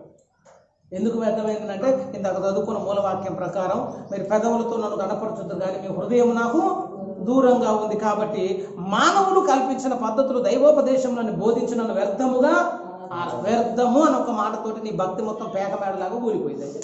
ఉపయోగం ఉందా? మరేమో ఆడికి పోయినాక చాలా మందికి ఇదే కనబడుతుంది అని చెప్తున్నాను. న్యాయపీఠం ముందుకు పోయినాక క్రీస్తునందు నేను పడిన ప్రయాస వ్యర్థము కాకుండా అని మనం అనుకోమని అడిగిపోయి అందరితో పేక మేడలా పోలుతా ఉంటే అప్పుడు అందరూ ఆశ్చర్యపడతా ఉంటారు. ఎందుకు అంటే నీ హృదయములో ఉన్నదానికి దేవుడు లెక్క కడతాడు. ఆ హృదయం శుద్ధి కావాలంటే ఇక్కడ ఉన్నటువంటి లక్షణాలన్నీ నీ హృదయంలో నుంచి ఇప్పుడు ఏం కావాలి? బయటికి రావాలి. నేను చెప్తున్నా, అందులో ఉన్నాయి బయటకు వస్తాయి అని చెప్తాను. దురాలోచనలు ఉండొద్దు, జారత్వములు ఉండొద్దు, దొంగతనాలు ఉండొద్దు, నరహత్యలు ఉండొద్దు, వ్యభిచారములు ఉండొద్దు, లోపములు, చెడుతనములు, కృత్రిమములు, కామ వికారములు, మత్సరములు, దైవదూషణ, అహంభావము, అవివేకం వచ్చును. మత్సరము అంటే అర్థం ఏంటో తెలుసా? మత్సరం అంటే ద డెవిల్ ఐ అని అర్థం, అంటే చెడ్డ పండు అని అంటాం. మత్సరం అంటే అర్థం ఏంటంటే ఇంకొకటి మీద బాధపడటం, ఓర్వలేని స్థితి అంటాం. చూసాం, జీవకుడమ్మ వాడు బాగా బాధపడతాడు, చూడలేని స్థితి ఉంటుంది. దానికి కూడా లెక్క చెప్పుకోవాల్సిన పరిస్థితి. ఒకడు ఆశీర్వదించబడుతుంటే మనం కూడా సంతోషించాలి. ఆ చెడ్డ పండ్లు ఉన్నా కూడా అది ఏం చేస్తుందంటే నీ హృదయాన్ని పాడు చేస్తుంది. నీ హృదయం పాడైపోతే ఆటోమేటిక్గా ఈ 3 అవయవాలు పాడైపోతాయి. అందులో లోభములు అనేది కూడా ఉందంట. లోభం అన్నట్టు కూడా వాడు పాడైపోతాడు. లోభము అంటే అర్థం ఏంటంటే దేవుని కొరకు వాడాల్సిన వాటిని వాడటం, దేవునికి ఇవ్వాల్సిన వాటిని ఇవ్వటాన్ని లోభము. దేవునికి చెందాల్సిన వాటిని చెందకుండా చేసిన దాన్ని కూడా లోభత్వం కిందికే వస్తాయి. నేను చెప్తున్నా, మనకున్న వాటిని మనం ఎట్లయినా దాచుకోవచ్చు, కానీ దేవునికి ఇవ్వాల్సిన వాటిని దాచిన వాడికి అప్పుడు దేవుడు ఏమంటాడంటే లోభముతో నీ హృదయాన్ని నింపబడుతుంది. నేను చెప్తున్నా, హృదయాన్ని బాగా ఆకర్షించేది ఏంటంటే ధనం ఆకర్షించింది. మత్తయి సువార్త 6లో అంటాడు, నీ ధనము ఎక్కడ ఉండునో అక్కడ నీ హృదయము. ఇప్పుడు ఈ హృదయానికి కన్నుతోటి, ముక్కుతోటి, నోటితో పాటు దేనికి లింక్ ఉందట? ధనంతో కూడా లింక్ ఉందట. మనకు గుంజుద్దట. ఎందుకు గుంజుతుందంటే అసలు ఆ ధనం ఎక్కడుందో నీ హృదయం కూడా అక్కడే ఉంటుందట. నేను చెప్తున్నా, హృదయములో ధనమా, హృదయములో దేవుడా, రెండిట్లో ఏదో ఒకటే ఉండే అవకాశం ఉంటుంది. ఎవరినో 2 యజమానులకు దాసులుగా ఉండనేరరు, ఒకటి సిరికిని, 2 దేవునికి దాసులుగా ఉండాలంటే దీనికి ఒకదానికి మనం చూస్ చేసుకోవాల్సిన పరిస్థితి ఉందట. ఆ హృదయాన్ని చాలా జాగ్రత్తగా దాచిపెట్టాలని చెప్తాను. అహంభావం ఉండొద్దు, అవివేకం ఉండొద్దు, జారత్వము, దొంగతనములు, మత్సరము, లోభములు, వీటన్నిటిని ఒక్కొక్కదాన్ని తొలగించుకోవాలి. వీటన్నిటిని తొలగించుకొని ఆ ఎంటీ హార్ట్లో ఏం చేయాలంటే దేవుని వాక్యాన్ని నింపుకోవాలి. అందుకే దావీదు అంటాడు, నా హృదయంలో నీ వాక్యమును ఉంచుకొని ఉన్నాను, నేను ఇంకెప్పుడు కూడా పాపము చేయను. ఒకసారి 119వ కీర్తన 11వ వచనాన్ని మీరు ఒకసారి గమనించినట్లయితే, హృదయములో ఈ అహంభావములు వీటన్నిటిని తొలగించుకున్న తర్వాత, తీసివేసిన తర్వాత, వాటన్నిటిని చూడండి. 119:11 నీ ఎదుట నేను పాపము చేయకుండాన్నట్లు నా హృదయములో నీ వాక్యము ఉంచుకొని ఉన్నాను. ఇప్పటిదాకా ఏమున్నాయి అందులో? అక్కడ హృదయంలోనేమో అవన్నీ గూడు కట్టుకొని ఉన్నాయి. రక్షణ జీవితం అంటే అర్థం ఏంటంటే వీటన్నిటిని హృదయంలో నుంచి తొలివేయటం, వీటన్నిటిని తొలగించుకోవాలి. వీటన్నిటిని తీసివేసి ఆ ఖాళీ హృదయంలో ఏమి నింపుకోవాలంటే నా హృదయంలో నీ వాక్యమును ఉంచుకొని ఉన్నాను. విత్తువాని ఉపమానంలో కూడా దుష్టుడు వాని హృదయంలో విత్తబడిన వాక్యమును ఎత్తుకొని పోవును. అసలు దేవుడు ఎక్కడ ఉంటాడనంటే మన హృదయములో వచ్చి దేవుడు నివాసము చేస్తాడు. మన హృదయములో దేవునికి ఒక నివాస స్థలం ఉన్నది. ఆ నివాస స్థలంలో దేవుడు మనతో కలవటానికి దేవుడు ఆశపడుతున్నాడు. ఎఫెసీలోకి రాసిన పత్రిక 3వ అధ్యాయము 15-18 మీరు అంతరంగ పురుషుని యందు శక్తి కలిగి ఆయన ఆత్మ వలన బలపరచబడినట్లు క్రీస్తు మీ హృదయములలో విశ్వాసము ద్వారా నివసించున్నట్లు. యేసు ఎక్కడ ఉంటాడట? మన హృదయములలో ఉంటాడు. ఎలా ఉంటాడంటే విశ్వాసము ద్వారా ఉంటాడు. హృదయంలో క్రీస్తు ఉండాలి, హృదయంలో వాక్యం ఉండాలి. కానీ హృదయంలో ఇప్పుడు ఏముందంటే ఇవన్నీ గూడు కట్టుకొని నేనేం చేస్తానంటే అపవిత్రపరుస్తున్నాయి. వీటన్నిటిని తొలగించుకొని హృదయాన్ని వాక్యము చేత నింపుకోవాలి. ఎప్పుడైతే హృదయం శుద్ధి అవుతుందో, శుద్ధీకరించబడిన హృదయం వస్తుందో, అప్పుడు నీ కన్నులు దేవుని చూసే అవకాశం ఉంటుంది, నీ చెవులు దేవుని యొక్క స్వరాన్ని వినే అవకాశం ఉంటుంది, నీ పెదాలు చక్కగా దేవుని గురించి మాట్లాడటానికి అవకాశం ఉంటుంది. అట్లనే నీ హృదయము ఆ ధనమును జయించిన అనుభవం వచ్చినప్పుడు దేవుని యొక్క దర్శనాన్ని పొందుకున్న కృప కూడా దేవుడు నీకు ఇస్తాడు. నేను చెప్తున్నా, అట్లా చేసిన వాళ్ళే భక్తులు అని చెప్తున్నా. ఇప్పుడు సాధు సుందర్ సింగ్ గారి జీవిత చరిత్ర కదా. సాధు సుందర్ సింగ్ గారు మంచి యవ్వన ప్రాయంలో ప్రభు కొరకు ఆశతోటి, రోషంతో వచ్చినటువంటి వ్యక్తి. ఆయన చక్కగా ప్రభువు నమ్ముకుంటే ఆ మతస్థులు చాలామంది నన్ను ద్వేషించారు. వాళ్ళ అమ్మ నాయన చాలాసార్లు బతిమలాడారంటే, బాబు ఆ మతం మనకు వద్దురా, నువ్వు మానేయి, ఏదో ఒక రకంగా మనం వేరే చూసుకుందామని ఎన్ని మాట్లాడినా కూడా ఆయన మారలేదు. అప్పటికి 16-17 సంవత్సరాలు ఉంది. అప్పుడు వాళ్ళు మామయ్య వచ్చిందట. సాధు సుందర్ సింగ్ గారు మామయ్య ఒక మంచి సూట్ కేసు పట్టుకొని వచ్చిందట. సూట్ కేసు పట్టుకొని వచ్చి అది ఒకసారి సాధు సుందర్ సింగ్ గారి ముందు ఓపెన్ చేస్తే దాని నిండా బంగారం డబ్బులు ఉన్నాయట. సాధు సుందర్ సింగ్ అంతటా అన్నాడు, ఈ బంగారం అంతా నీకు ఇస్తే, ఈ డబ్బులన్నీ నీకు ఇస్తా, నాకున్న కూతుర్ని కూడా నీకు ఇచ్చి పెళ్లి చేస్తా, ఏసైని వదిలిపెట్టానంటే ఆయన అన్నాడంటే ఇవన్నీ నాకు ఇచ్చిన నేను ఏసైని వదిలిపెట్టిన ఇవన్నీ వదిలేస్తా అని చెప్పేసి వదిలేసి ఉంటాం. మనమైతే అట్టనే, మనమైతే ఏమంటామంటే ఈ తీసుకుందాం ఆమెను చేసుకుందాం అందరినీ మళ్ళీ క్రీస్తులోనికి మారుద్దాం అని అంటాం. ఈ సోది కప్పులు మనం చెప్తాం కానీ సాధు సుందర్ సింగ్ అట్లా చెప్పలేదు. ఏం చెప్పినంటే యేసును దూరం చేసేది ఏది కూడా నాకొద్దు అని అన్నాడు. వాటన్నిటిని జయించిన అనుభవంలోకి వాళ్ళు వెళ్ళిపోయారని చెప్తున్నాం. జీవకుటుంబాన్ని జయించారు, అహంభావాన్ని జయించారు, అవివేకాన్ని జయించారు. భక్సింగ్ గారికి ఇట్లా ఒకసారి వైట్ హౌస్ నుంచి ఫోన్ వచ్చిందట. భక్సింగ్ గారు మీరు వచ్చి మా మధ్యలో వాక్యం చెప్పాలి. భక్సింగ్ గారు అన్నట్టు నేను ప్రభువుని అడిగి చెప్తా అన్నాడట. అవతలుడు అన్నాడట, ఫోన్ ఎక్కడి నుంచి వచ్చిందో నీకు తెలుసా? వైట్ హౌస్ నుంచి వస్తుందని చెప్పిందట. వైట్ హౌస్ నుంచి వచ్చినా బ్లాక్ హౌస్ నుంచి వచ్చినా నేనైతే ఏసై బొమ్మంటేనే పోతా, ఏసై రమ్మంటేనే వస్తా, ఏసై చెప్పేంత వరకు నీ దగ్గరకు నేను రానేదా అని అన్నాడట. అంటావా మనమైతే అంటే వైట్ హౌసా బైడెన్ గారా ఎమ్మటే బయలుదేరుతాం సార్ అని చెప్పేసి మనం బయలుదేరుడు చేస్తాం. వాళ్ళు చూడని డబ్బులు కావని చెప్తున్నారు సార్. వాళ్ళందరూ భక్తులు ఎందుకు అయ్యారంటే ఈ లక్షణాలన్నీ వాళ్ళకు అనబడుతున్నాయి. స్పర్జన్ గారు ఒక మీటింగ్ పోతే ఒకసారి అన్నారట, అయ్యా మీకు రోజుకి ఇంత చొప్పున వారానికి ఇంత ఇస్తాం, ఒక నెల మా మధ్యలో ఉండాలి, ఇన్ని డబ్బులు మీకు కడతామని అంటే ఆయన అన్నాడు, ఇన్ని డబ్బులు నాకు వద్దులే కానీ రోజుకు 10 ఆత్మల రక్షణలోకి వచ్చేటట్లుగా మీరు మీటింగ్స్ పెట్టండి అని చెప్పిండట. అది ఎట్లయితుందని అన్నాడట. అంటే డబ్బులకి ఎట్లయితుంది రా బాబు, సేవ డబ్బులు కోసం కాదు చేయాల్సింది, ఆత్మను రక్షణ పొందేటట్టు ప్రార్థన చేయండి, డబ్బుల సంగతి దేవుడు చూసుకుంటాడని చెప్పింది. వాళ్ళు హృదయాలన్నీ కూడా చెక్కబడ్డాయని చెప్తారు, శుద్ధి చేసుకున్నారని చెప్తాను. ఇట్లాంటి వాటి అన్నిటి పుండు కంపంత తోసి అవతల పడేశారు. వీటన్నిటిని తీసేసి ఆ హృదయంలో ఏం నింపుకున్నారంటే క్రీస్తుని నింపుకున్నారు, క్రీస్తు యొక్క ప్రేమను నింపుకున్నారు, అట్టనే దేవుని యొక్క వాక్యమును నింపుకున్నారు. నింపుకుంటే ఆ హృదయం ఎట్లయిపోయిందంటే ఇరుకైపోయిందంటే ఇప్పుడు అసలు భక్తుడు ఎట్లుంటాడు తెలుసా? ఆ వాక్యాన్ని మొత్తం నింపుకున్న తర్వాత ఆ హృదయం విరికైపోతే దేవునికి ప్రార్థన చేస్తాడు. ఏమని చేస్తుంది? ప్రభువా మా హృదయములను విశాలపరచు. 119వ కీర్తనలోనే దావీదు చేసిన ప్రార్థన ఏంటో తెలుసా? నా హృదయమును కొంత విశాలము చేయని ప్రార్థన చేశారు. 119వ కీర్తన మీరు ఒకసారి గమనించినట్లయితే 32వ వచనం చూడండి. 32 నా హృదయమును విశాలపరచునప్పుడు హృదయము విశాలం కావాలట. అంటే అర్థమైంది, హృదయం కొంచెం పెద్దది కావాలట. మీరు ఎప్పుడన్నా హార్ట్ ఎన్లార్జ్ అనేది ఒకటి ఉందనుక అది ఒక డిసీజ్ అని చెప్తున్నాను. కొంతమందికి గుండె పెరిగిద్దట. గుండె పెరిగిందంటే వానికి దగ్గర పడ్డట్టు అర్థం. గుండె పెరిగిందంటే వానికి తొందరగా ట్రీట్మెంట్ చేయాలని అర్థం. ఆత్మీయ జీవితంలో హృదయం పెరగకపోతేనే రోగం అని చెప్తున్నా సార్. ఇప్పుడు ఆ చిన్న హృదయం ఉంది, అందరూ వీటన్నిటిని తీసేసినావు, ఒక 4 ముక్కల వాక్యాన్ని పెట్టుకొని కూర్చున్నావు. కానీ దావీదు ఎట్లున్నాడనంటే దేవుని వాక్యంతో తన హృదయాన్ని అంతా నింపుకున్న తర్వాత ఇంకా నింపుకోవాలని ఆశ కానీ హృదయం పట్టట్లేదా? అప్పుడు దావీదు ఏం చేసిందంటే, ప్రభువా నీవు నా హృదయమును విశాలపరచు. విశాలమైన హృదయం ఉండాలి. కొరింథీయులకు రాసిన పత్రికను కూడా మీరు ఒకసారి గమనించినట్లయితే హృదయము విశాలమైనప్పుడు మన భక్తిలో రాటుదేలుతాము. ఒకసారి మీరు కొరింథీయులకు రాసినటువంటి పత్రిక గమనించినట్లయితే 2వ కొరింథీ పత్రిక చదవండి. 6:11 ఓ కొరింథీయులారా మీతో మాట్లాడుచున్నాను, మా హృదయము విశాలపరచబడి ఉన్నది, మీ ఎడల మా అంతఃకరణం సంకుచితమై ఉండలేదు గాని అంతఃకరణము సంకుచితమై ఉన్నది. మీ ఎడల మాకున్న అంతఃకరణకు ప్రతిఫలముగా మీరు మీ హృదయములను విశాలపరచుకునుడి. మీరు నా పిల్లలని మీతో ఇలాగూ చెప్పుచున్నాను. పౌలు కొరింథీ సంఘంతో అంటున్నాడు, మీ హృదయములను విశాలపరచుకో. ప్రభు దాచుకోవాల్సినంత వాక్యాన్ని దాచుకున్న హృదయం నాకు లేదు నాయన, నా హృదయమును విశాలపరచమని ప్రార్థన చేసినప్పుడు దేవుడు నీ హృదయాన్ని ఏం చేస్తాడట? విశాలపరుస్తాడు. విస్తారమైన వాక్యాన్ని అప్పుడు నువ్వు భద్రపరచుకోగలుగుతావు.